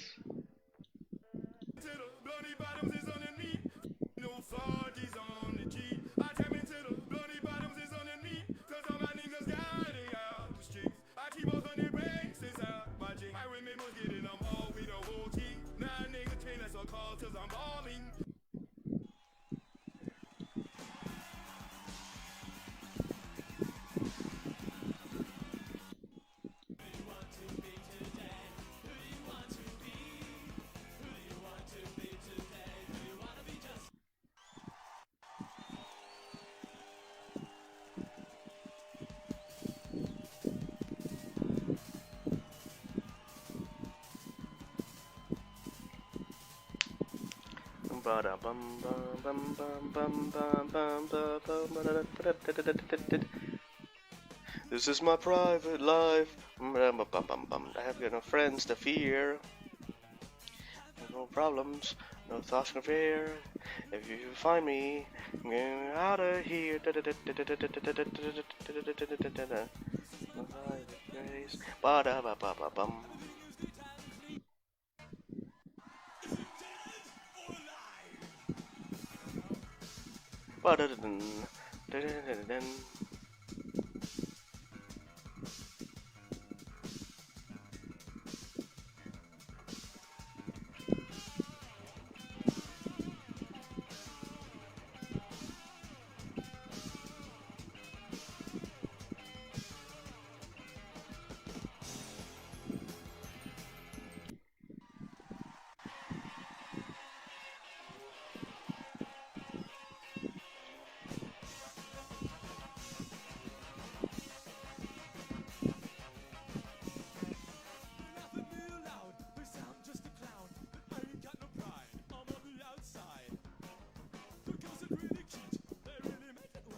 don't waste. Yeah, go ahead and show the table. Okay. Hi. There's a lot here. I thought of like maybe like a funny joke would have been to do this. Are you ready? Like, okay. This looks like all those food eating videos. What the fuck is he doing?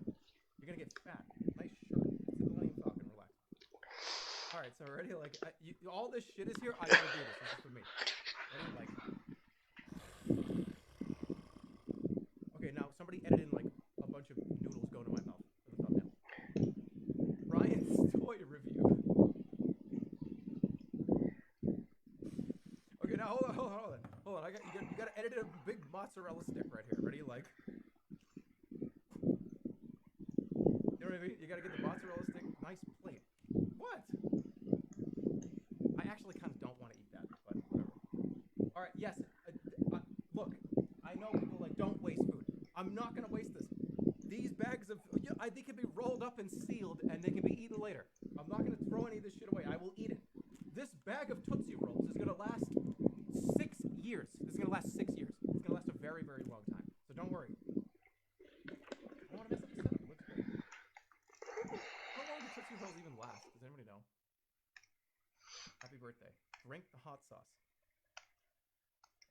All right, let me reiterate what's going on here because people are confused.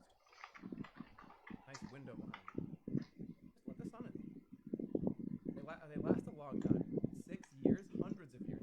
Is there an expiration date on Tootsie Rolls? Is there actually an expiration date?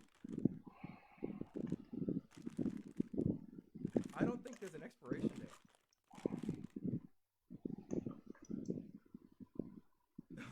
The Last Supper. Yeah, remember when Jesus ate a bunch of fucking chili cheese Fritos with like Joseph and Peter? Remember when they had the hot tamales and like Jesus gave a hot tamale to Peter and he didn't like it, he almost puked. No suit, guys. I was already 30 minutes late. And you wanted me to have a suit on. It was gonna take me like another 40 minutes to get here. So I'm sorry. There's no suit. There's no telephone. It's all right. So let's go. Here we're gonna just to show you kind of how this is gonna work.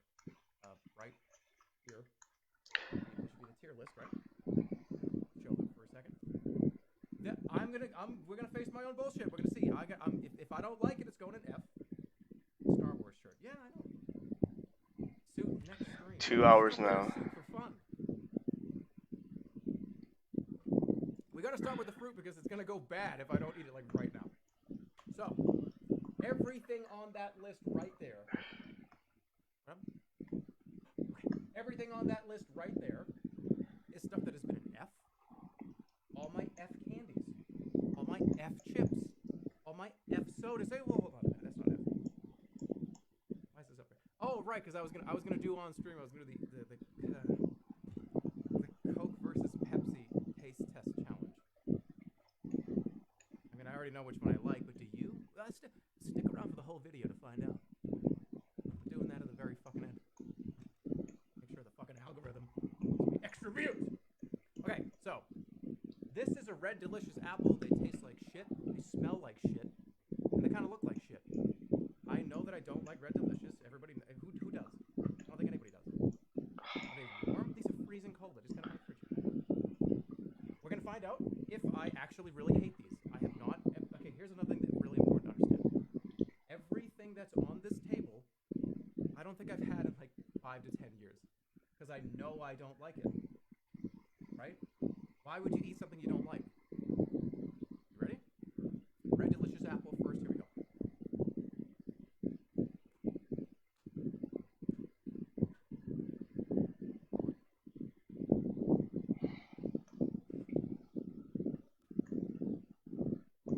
Oh, there's a gross spot right there. Do you see the gross spot? Hold on, let me do that again.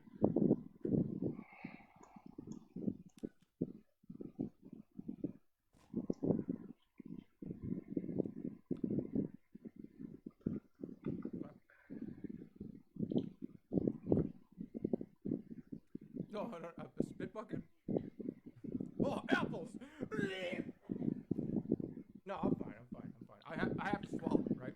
I gotta, come on, I gotta be a man-sized sandwich. I gotta swallow it. Okay, well, hold on, wait. Important.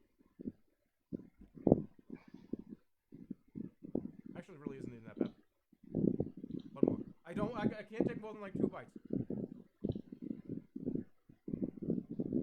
The skin sucks. The skin is like weird.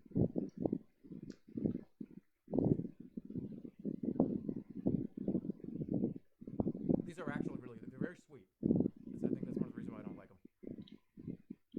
Need a big bite? Look at how big of a bite that is. What kind of mouth do you have if that's the one bite you take? Why do I have like a Joker mouth?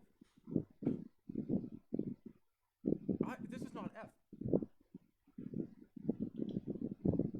That's not F. It's not F though.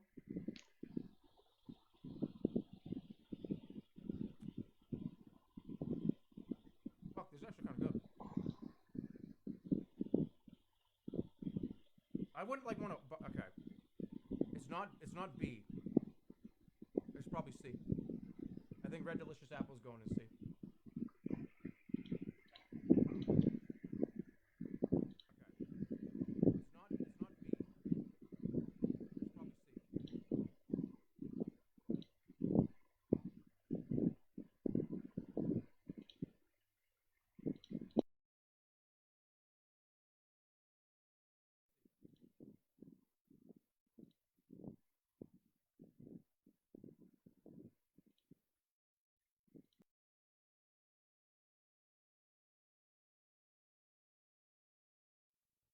The table's shaking.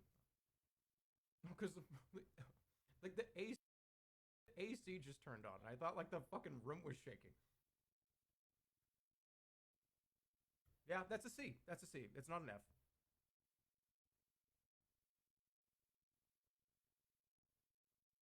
No. I got like a million things to eat. All right, so that's Red Delicious, not an F. It's a C. They're a little too sweet. For sweet, I'd rather just get a green apple, which is sweet and sour. It's really good. All right, next, we're staying in fruit. Next up, this is a cantaloupe. So this is cantaloupe. Cantaloupe is the thing that I always avoid in a fruit cup. I always just eat around it. I say this is F. I haven't eaten in probably 5 years. Shall we see if I like it? Cantaloupe. We get the apple out. Actually, no. Put Red Delicious to D. Put it down to D. No, it's D. It's D. The skin is still in my mouth. I'm still eating skin. D. It's like eating film. Yeah, D. Fucking absolutely D. It's still there. I've swallowed 15 times.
I swallow like 50. That's D. Absolutely. Red Delicious Apple D.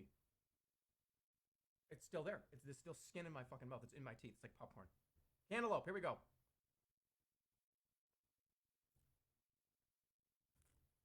Oh, juicy.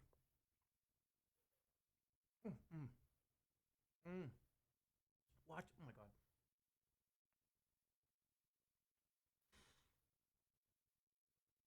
That's all.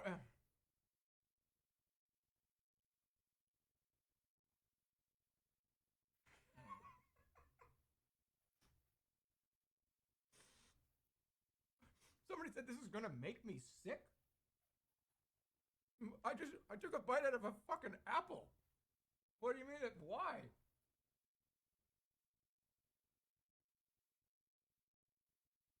Cantaloupe is. It's okay. You're not using a fork? It's a fruit, man. What do you want me to do? It's not sticky. Yeah, it is. Okay, cantaloupe. I said it was F.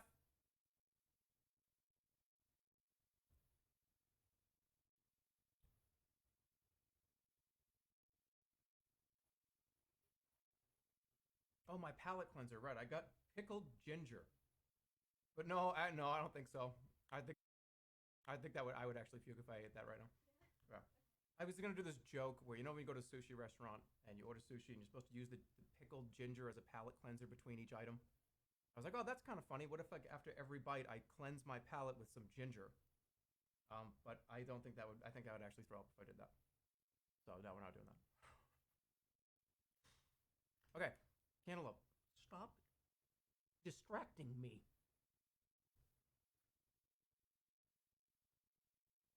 C. It's juicy. It's got a good juice to it. I think it's a C. So here we go. Here's Cantaloupe 2, which is Honeydew Melon. It's just this. It's gonna be the exact same score. They're the exact same thing. They taste exactly the same. They're the same exact product. They're exactly the same. This is fucking awful. This is dog shit. This is literal dog shit. Yeah, this doesn't taste like anything. This tastes like nothing. All I taste is water and like somebody sprayed Lysol in another room. This is awful. Honeydew Melon, holy fuck. Literal F. I'm not changing my goddamn mind. It's juicy, but it just tastes like somebody sprayed like fucking fabric softener in another room. F. F for Honeydew Melon. F. This is grapefruit. The reason why I don't like grapefruit is because it's usually very acidic, like way too acidic, and like tastes like kind of stomach acid.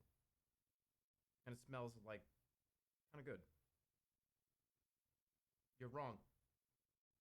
I'm literally sitting here telling you that I'm eating these things and giving you my opinion. I'm trying to I'm giving you my honest opinions. I'm not gonna put any fluff on it. Okay, grapefruit. All these, remember, everything here I put in F at some point over the last few years. Grapefruit, here we go. Nice BuzzFeed video. I know. But look, I come on. All right, here we go. Ready? Grapefruit. I actually don't want to bite this. I know I hate these. Let's find out.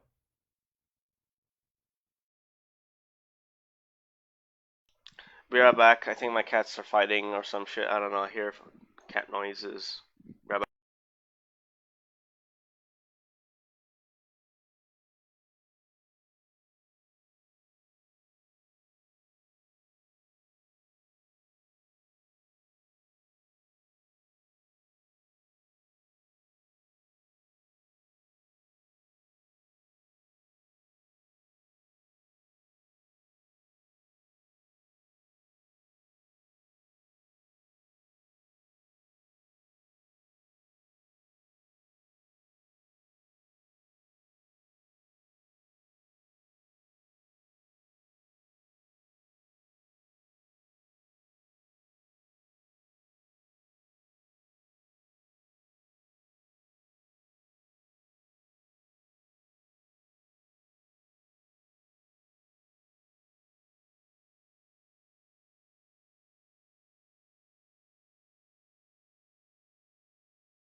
Alright, I'm back. Sorry about that.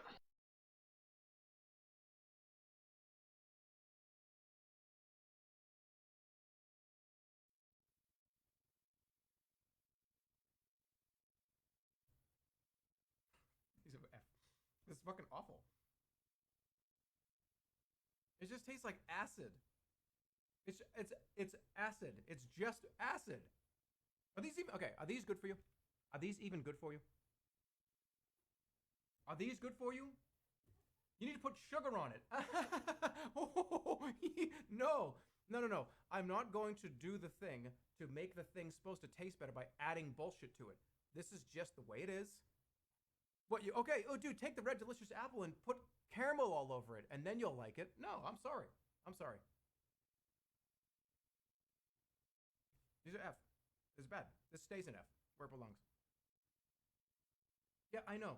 You cut the thing in half, and you like shake fucking 50 grams of sugar all over the thing so it gets sapped in and seeps into the actual fruit, and then you can eat it. No. Oh yeah? Are you guys the same people that put sugar on your cornflakes? When you order cornflakes, do you put the cornflakes goes up in front of you? Conroy is here, guys. It's the same. Hey, how you doing? One of my cats are here. It's here. Say hello to the audience, Conroy. She's microphone shy. What do you say? Say hello to the guests. Oh, there she is. She's about doing that thing that cats do. Say again. Say hello.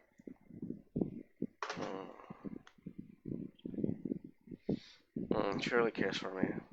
I'm gonna feed her later after this. Just been busy. Sorry, you and your cousins. Sorry. I got 4 cats right now. Well, 5, including Funny. He's back now. He's back in town. Sorry I haven't had time for you guys ever since I woke up this afternoon. Or is it this morning? I keep forgetting. You behave, ya, Conroy. I got busy stuff. I promise to feed you. Don't worry. I promise. Say hello again. She's really shy. Ooh, that was close. Alright, back to work.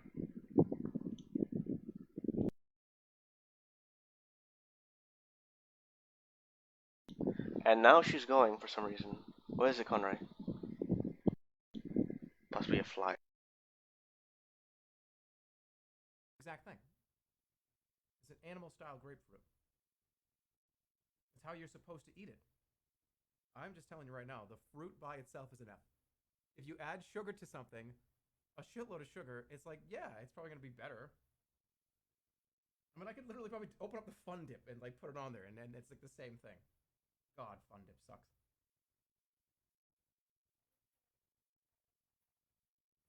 So if somebody already has a thumbnail, hold on, I want to see. I'm coming.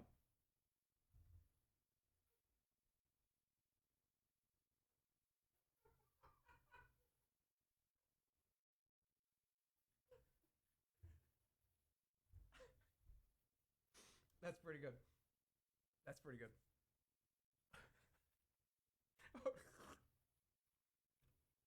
Okay, fruits are done. I was wrong about cantaloupe. Red Delicious, I don't know if they're F. They're okay. All right, in the same realm, we're going to go to... these are cold. We're going to do these now. So we're going to do sodas. This is Diet Mountain Dew, which is wrong. Mountain Dew is... Conroy's back again. Hey, how you doing? What you want? Oh.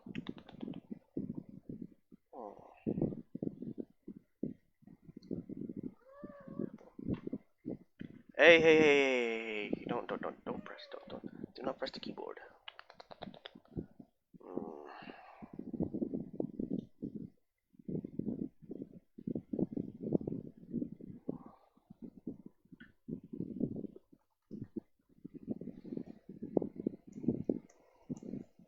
She wants to see what I'm doing.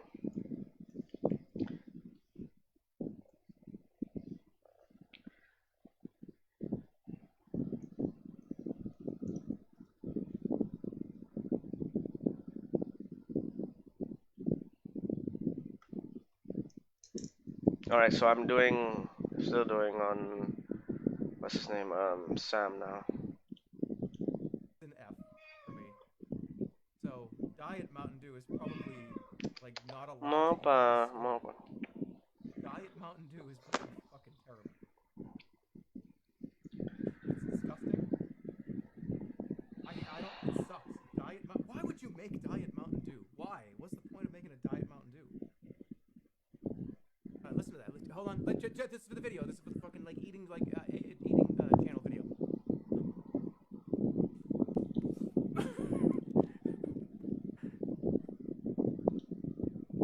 Okay, it smells. How does it smell?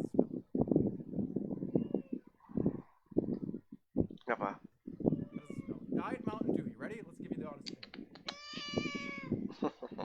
Okay, just be patient, You had the chicken before.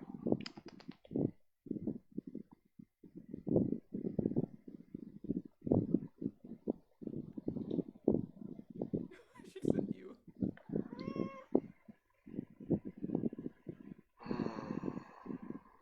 You guys don't understand. So, I can hear her in like the other room, or if she's like working on something somewhere else in the house. I will do something weird, and I'll hear. Oh, I can hear it from the other room. Oh, this is very bad. It's very bad. Do I think this is better than actual Mountain Dew? Weirdly, yes, I do. Okay, Mountain Dew is way too sugary and tastes it's just like pure sugar. So for some reason, this is better than Mountain Dew. What's in it? Wait, hold on. Aspartame. I'm gonna go ahead and seal that. I'm gonna go ahead and seal that. And, we can just go ahead and seal that. Does all diet soda have aspartame in it? The cap on it. Somebody will drink this. Apa?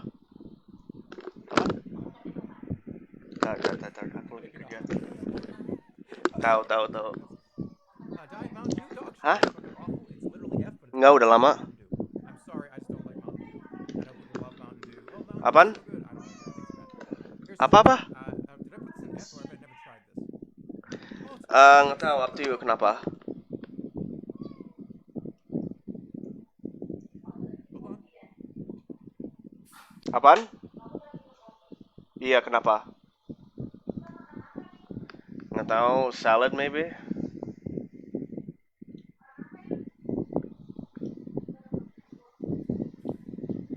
I got a really funny joke coming up. Stay tuned. Squirt. There you go. Squirt. I guess I never had this. Why did I put it in F?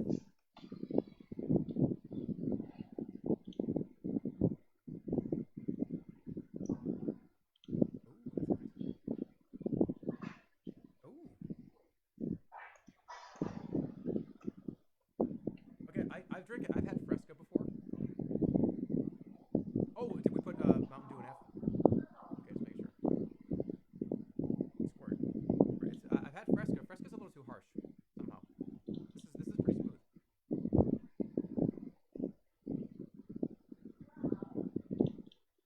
I don't know why I just felt like I was being held hostage. I don't know why. I just like looked up. There's like I don't know. It's like why am I being held hostage right now? Like what is happening? He loves it. It's pretty good. All right, one more sip and then I'll put it away.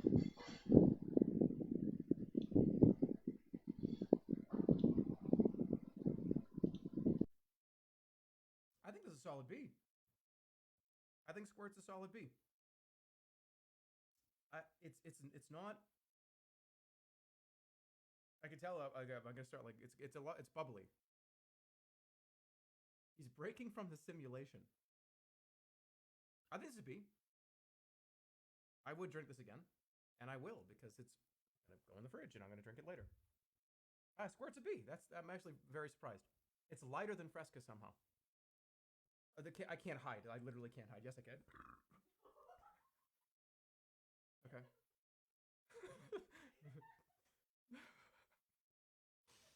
I couldn't. There's literally nothing I could do to stop that. I could not stop that. It was impossible. It was literally impossible. Should I make it lower grade? No, should I make it a lower grade? Because like, holy shit, that was like fucking violent. I couldn't stop that. Oh, you can mute. That's right. You can. Worse. Mute. Imagine if I just like mute down here. Dude, I would never be able to like. Okay, we've talked a lot of shit about like okay, sponsorships, right? Like I'm gonna start doing sponsors. Maybe you've seen one. Maybe you see another at some point, right? Like if I were to fucking just puke down here, this would never be allowed on my stream ever. Even if like, okay, yeah, you said some things that you were like, you were just joking around. I drank a squirt and I puked down my shirt, right? That would be impossible. I couldn't hide that. You guys, the second it would be impossible. It would be possible. Whatever. It's a B. I think it's a high B. All right, sodas. We still. Oh. No, I'm okay. I should be fine. This is A&W cream soda, which is only good when there's like a little bit of ice cream in it. I really don't like this at all. The bubbles are like still there. I'm alright. What if I just fucking... Dude, if I puke and like, whatever, if I have like a soda puke, I will live forever, okay? If I take a big chug of soda and like the bubbles come up and I puke, I live forever. I will live forever. Like that'll be shared for like the next 100 years.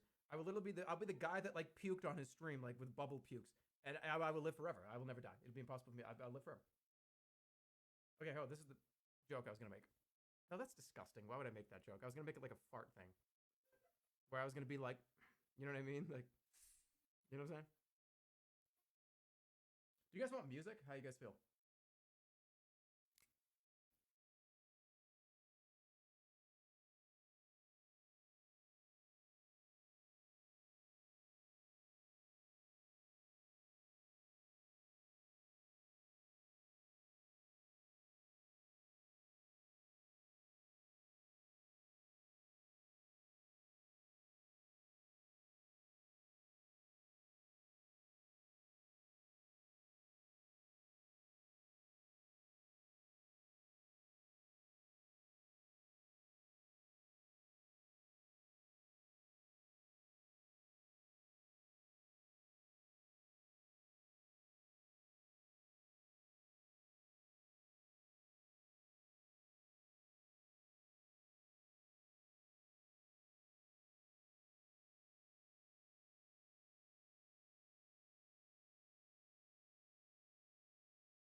You guys want some tunes in the background? Cream soda smells amazing, but I don't like how it tastes. No music? No music. Okay. All right. You guys can put your own soundtrack in the background if you want. Okay. So here we go. This is A&W cream soda. I actually am a huge fan of A&W root beer, but I'm not a big fan of cream soda. Cream soda's, you take one sip, and yeah, that's enough. You've had enough. Which I'm sure it's going to happen here. Because after the first sip, you get, like, immune to the flavor. Let's see if it happens. One sip, delicious. Kind of sugary, way too much, a little too much. Second, third sip, I'm immune to the flavor.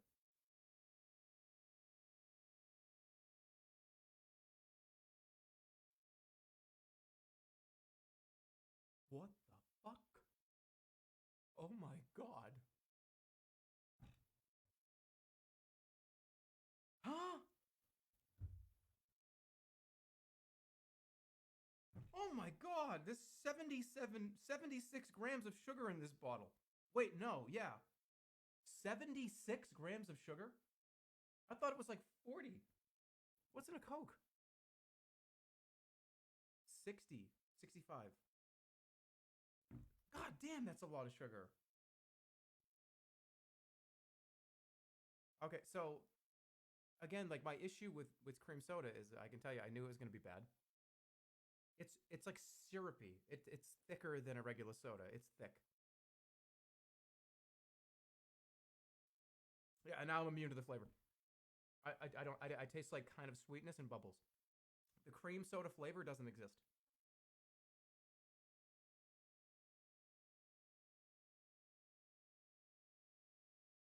This goes good on ice cream. This goes good on ice cream, I think. Is it creamy? I mean, I think like this sitting at the bottom of vanilla ice cream, like just like in a little pool, would be kind of pretty good. Or like in a float. 76 grams of sugar. These are all so sugary. What is the lowest one? Oh, Squirt based. 63. What about Pepsi? 69. 65. Squirt's got the lowest sugar so far. Of course it does. Based. All right, that's cream soda. It's F. It just is. It's just you can't enjoy. I can't enjoy it. I just really can't enjoy that. Okay, if I wasn't drinking it, if it was used as a sauce, sure. Okay, bubbles are coming up. Nice, based. Is it bussin'? No, it's not. My root beer. It's just, yeah, it's kind of just shitty root beer. And again, let me be very clear. I love A&W root beer. I think it's fantastic. It's probably the best. Mug beats it by a lot, I think, but I think it's still incredibly good. Based on what? EPO. What about Squirt over cream? Well, I mean, cream soda's F. This is B. All right, it's time to do. No, this is good. I'm fine. I mean, here's the thing. A lot of people are concerned about this stream, but I will tell you right now, I have been high and eaten like all this shit before. Guys, I've been high and eaten like all this shit before. Guys, entire tub of Ben and Jerry's ice cream. I think I'm gonna be okay. Like I've eaten like Cheez-Its, Ben and Jerry's ice cream, like banana cream pie in the same night with Cheez-Its and shit. So like I think I'll be fine, especially if I don't do that much. I know I don't like Diet Coke, but I put it in F, so I have to remember why. I actually would. I'll use that as a sauce. So he's high right now. Does your doctor know about this? You want me to call my doctor and say, hey, doctor, yeah, I'm just very concerned. I wanted to call you about a few things. Oh, what is it? What can I help you with? I'm eating Almond Joys and I'm eating a bunch of candy today. I'm eating a Tootsie Roll. I'm eating one bite of an Almond Joy and taking a sip of cream soda. Am I gonna be all right? I'm gonna hit he's gonna hang up on me. This is Diet Coke. Don't blow up. Okay. Dude, you're gonna have to go to the emergency room. No, I'm fine. Guys, do you understand that there are people that like drink like 5 of these in a day?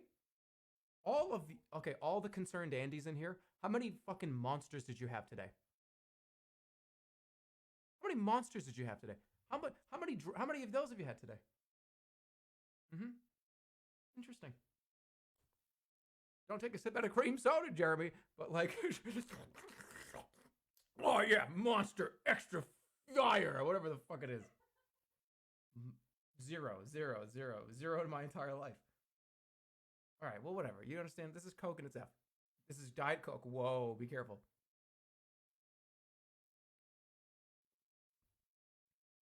Yeah, it's F. It sucks. Not changing my opinion on Diet Coke. Diet Coke just tastes like regular Coke that went through like a Brita water filter. No, I don't think so. F.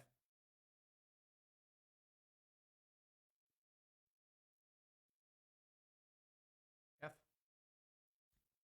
I wouldn't want to drink a whole one of these. You know what I mean? I don't want to drink a whole one of these. People drink a shitload of this. It just like sucks. 0 calories. How many calories are in just a regular Coke?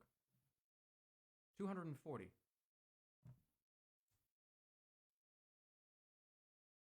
This sucks. That's what the mini cans are for? Yeah, dude. Okay. People, let me tell you something. The mini cans and the mini little ones, though, that's good. That's good shit. You should. That's fine. Drink one of those. You can make those go a long way. You know how? I'm gonna give you a tip here. Here's a tip. Get a big cup like this and fill the fucking thing with ice. I'm not gonna puke.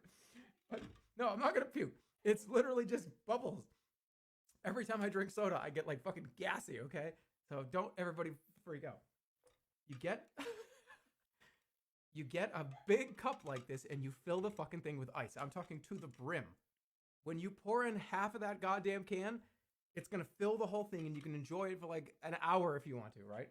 You don't have to drink that much soda. Fill ice and dilute it. It's fine. A little bit of dilution is fine. You know, it's not gonna make you sick. Why would it make you sick? Get a bucket. I don't need a bucket. F. All right, the last thing I'm gonna do is this has nothing to do with the tier list. Put this over here. Yeah, it's F. We're gonna do the Coke versus Pepsi blind taste test. I actually think I might need you to come in here. I'll know. Right, okay, hold on. Let's open them both so I don't want any bias here. This is the Coke. Oh, the shape, right, yeah, the different shapes. It should be fine. I'll just grab it weirdly. Okay. This is Pepsi. This is Coke. Yeah, I'm going to drink pretty much all this stuff. Okay, so actually here. Probably easier if you're just ready. So I'm going to close my eyes, and I don't want to know which one you're handing me. It could be either one, and just stick it in the cup holder.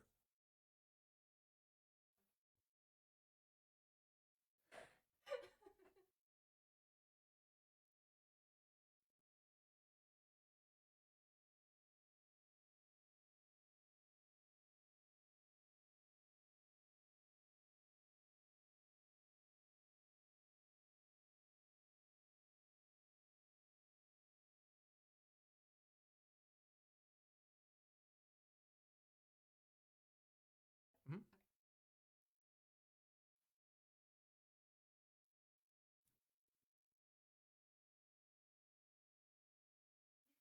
Why does this taste like raspberry? That tastes like raspberry. Is this raspberry flavor or something? Well, I can do them at home. What? No, I'm just kidding.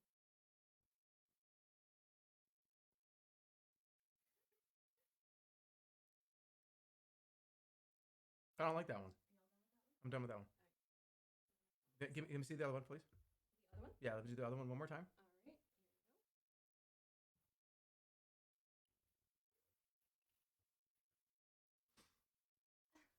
This is definitely Coke. Yeah, of course it is.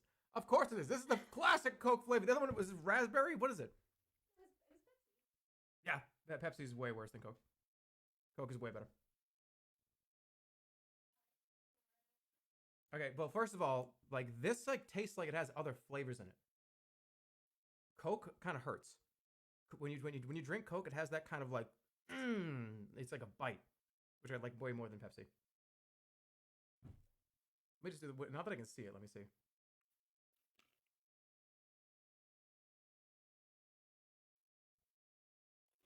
This like tastes almost like vanilla, like it tastes like there's something else in it.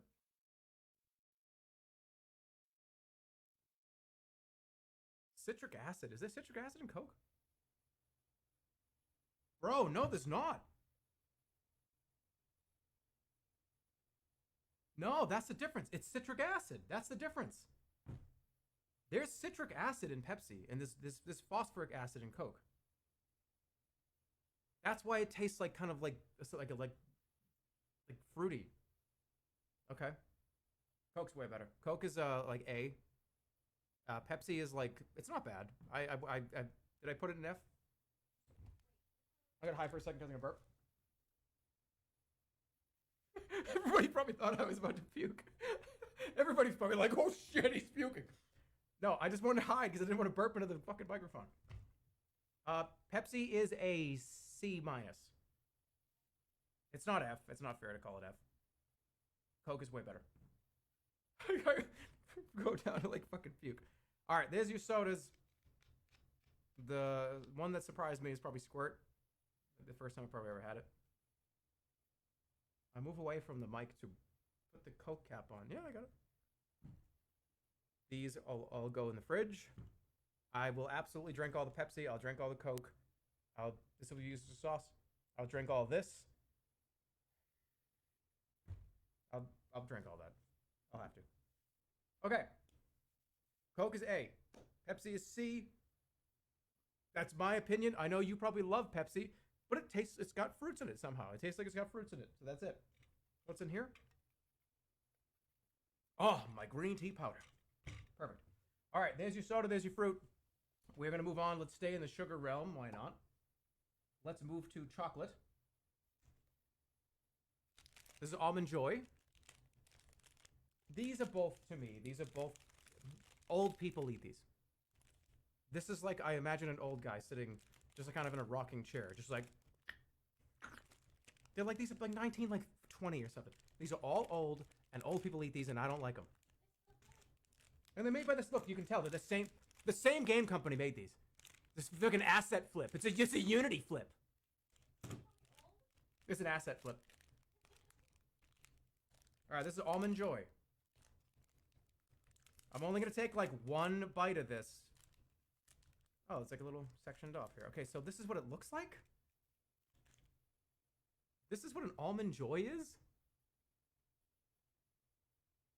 I don't think I've even ever opened this. Have I ever eaten? I feel like I've eaten this and hated it. Why is there a coconut on it? It's coconut? Yeah. All right, here we go. Almond Joy.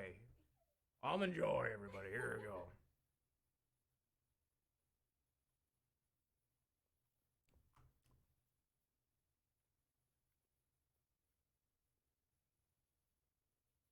It's very mushy in the middle. Very mushy. Do you want one? She's like, you want the other half of this? Wait.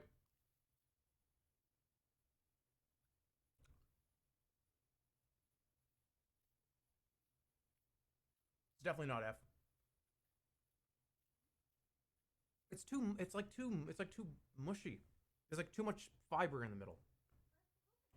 I know, but coconut is like, I like coconut water and coconut milk. Hey, mothers. Here, take that. Actually, the more that I'm sitting here, I kind of hate it, but I want another one.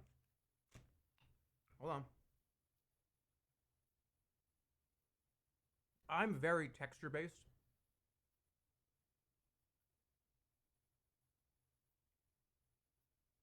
Same reason why the apple, Red Delicious, it's like the skin. If I have to sit there and like chew your product for more than like 2 or 3 straight minutes, I usually don't. Because now, here's the problem. Okay, well, gross. Here we go. Here's the problem. Problem alert. All the chocolate is gone. All the almond is gone. The only thing that's left is fibers of coconut just mushed together in my mouth. Mm-hmm. Still there. Nope. Nope. Sorry. I would treat this the same way that I usually treat Milk Duds. Which, by the way, I thought I just dumped them. Coming up soon. I make sure you stay to the end of the video for me to tell you. Just dumped them. Coming up soon. I make sure you stay to the end of the video. Which one I like more? I'm still showing it. Still showing it. Still there.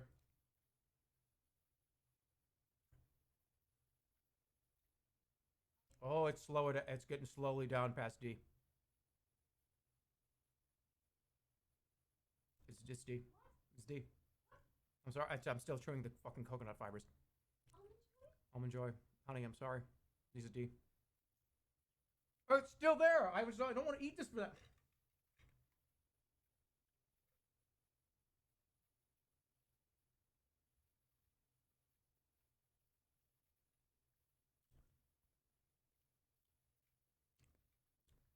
I'm trying to swallow it. I want someone to count how many times I just had to chew that from when it went in. That first, okay, when I bit it, and it was like the textural, like the mush of the coconut, the fibers, the chocolate, the almonds, that was a B. That bite was a B. That was a B+. Then, the same problem I have with the fucking Red Delicious Apple, it stays in your mouth forever, and you just chew up a bunch of fucking paper. That's what it's...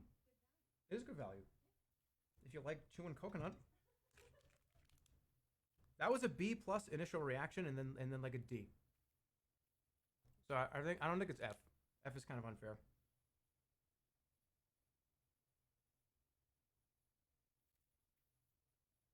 He's muted? No, I'm not. Holly is based. Holly, you should get him. It's a skill issue. It's not fucking... It's not like Apex. What are you talking about? The initial bite was a B. The rest of it was like a D-. So therefore, it has to go into C-. I'll be fair to it. I will be fair to it. It's a C-. I'm not going to go to the store and buy a C-, though. If somebody presented me with an Almond Joy, I'd go, oh, thanks. In my brain, I'd secretly be going, fuck that guy. But I'd be like, thanks, and I would eat it, and it'd be all right. Almond Joy, C-. It's not an F. Let's stay in the same category. This is Mounds now. Oh, more coconut from the same asset flip. So what's the difference? What's the difference between Mounds and coconut? Mounds and Almond Joy? No almond. That's the only difference. It might be dark chocolate. So, oh wait, the only difference is there's just no almonds in this. Yeah. It's just the almond joy is better. What? Yeah. Unless you don't like almonds. Oh, it is. It really, it just is that. But I like the almonds in this. This is gonna be F. All right, this is Mounds. Mounds again. It's dark chocolate with no almonds. Oh, I don't really like dark chocolate, and I didn't like the mushy coconut. Here we go.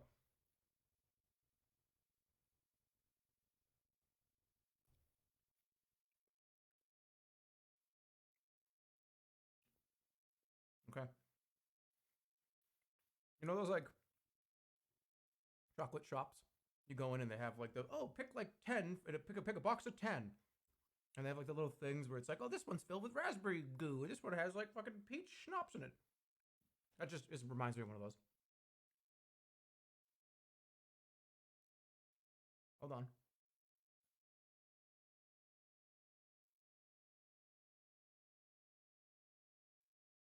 This is better. Yeah, it's better. The dark chocolate goes with the coconut way better than the other one. And I'm not even a dark chocolate fan. Is he wearing pants? Of course not.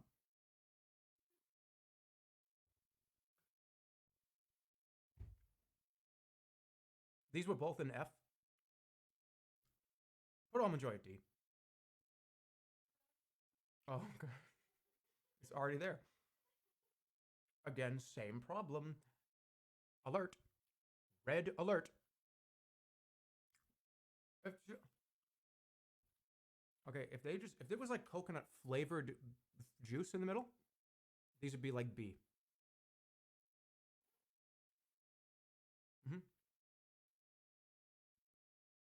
If this was like coconut, like smooth coconut flavored like nougat, this would be like an A. Just swallow it. Dude, I can't. You have fucking George Washington teeth. That's why I don't, man. It's coconut. Coconut sucks. Get better at chewing.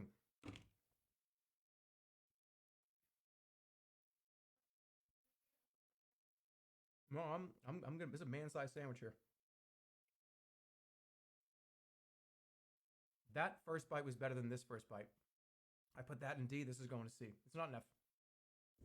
It's like a C. A C. I was about to take another bite. Shouldn't that prove something? Chew it less. Okay. How many times do you want me to chew this? What are they saying? Like, how many times should I chew this before swallowing it? 120. No, all the chew Andes in chat here. How long should I chew this for? 60 times? Enough so you can swallow 30 times. 30, 30, 30. I'm going to chew this. I'm seeing a lot of like 20, 30. Well, I'll chew it 30, 27, 20. We'll go for 30. Okay?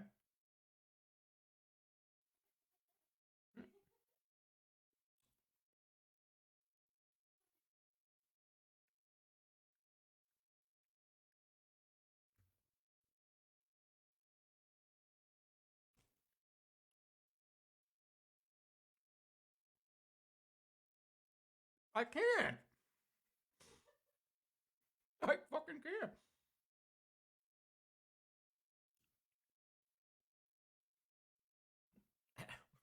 I can't. It's too much. This hurts to watch. Why? Because I don't like your favorite shitty candy? It's not shitty. I'm kidding. I'm kidding. I'm kidding. It's not dentures. I don't have a baby mouth. Eat coconut, dude. Coconut is fibrous. Coconut. Yeah, it is for old people. That's what I'm talking about. Because old people just sit there and they go.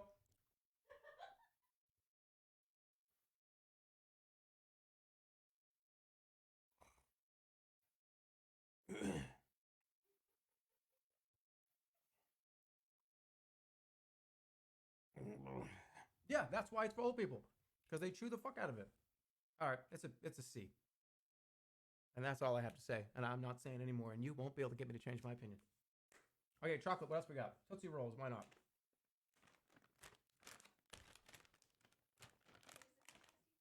Yeah, they're right here. This dude's so out of touch. Why? Because I'm going to be fishing coconut out of my gums for the next hour.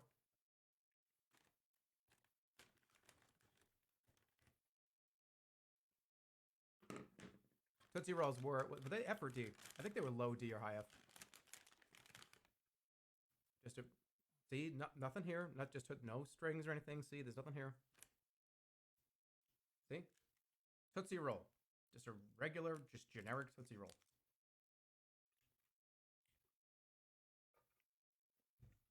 Why did you buy so many? Do you know how hard it is to buy one of these? They don't sell them. You have to buy a bag that's either this or 30 pounds. They don't make little Tootsie Rolls. Let me get the coconut in my mouth. Okay.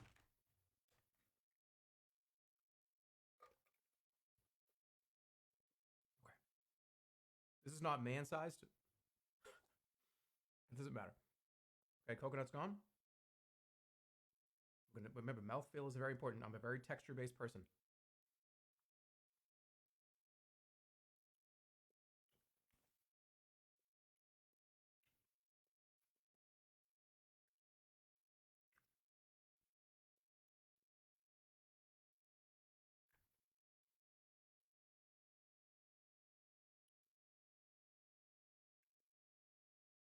It's fun.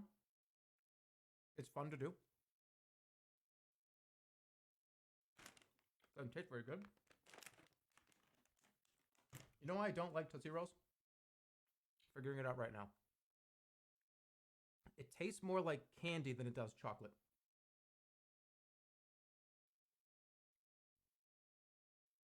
You want? Oh, yeah. I was told that I did this wrong because there's like the flavored Tootsie Rolls are better, not the default ones. This doesn't taste like chocolate to me. It tastes less like chocolate. Like, this is not a chocolate to me. It's just like a candy. This was a chocolate. This is chocolate flavored candy. And if that makes any sense. So that's why I kind of don't like it.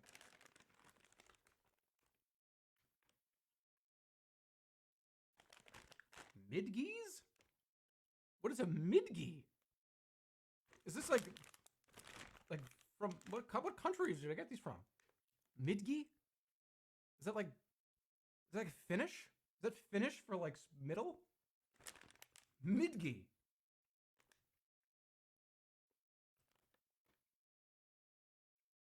What is that? It's mid.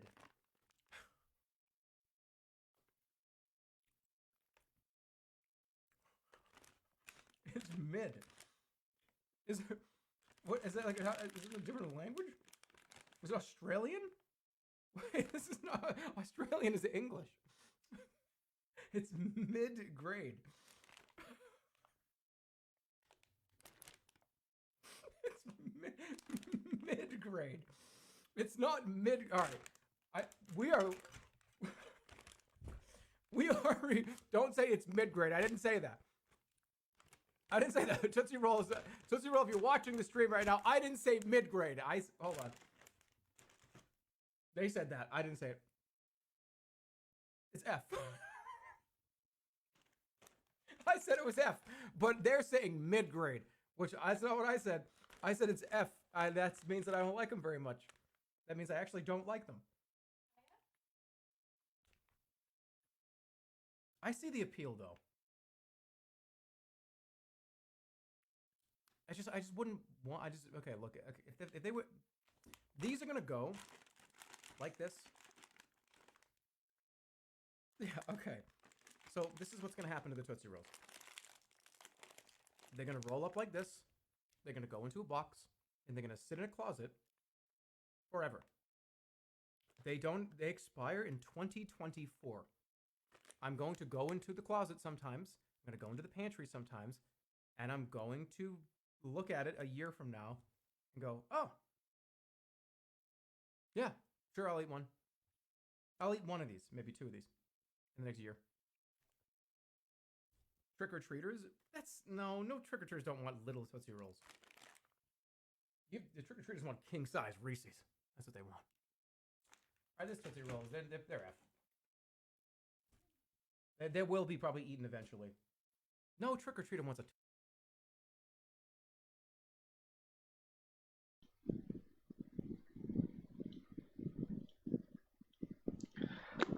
I gotta go.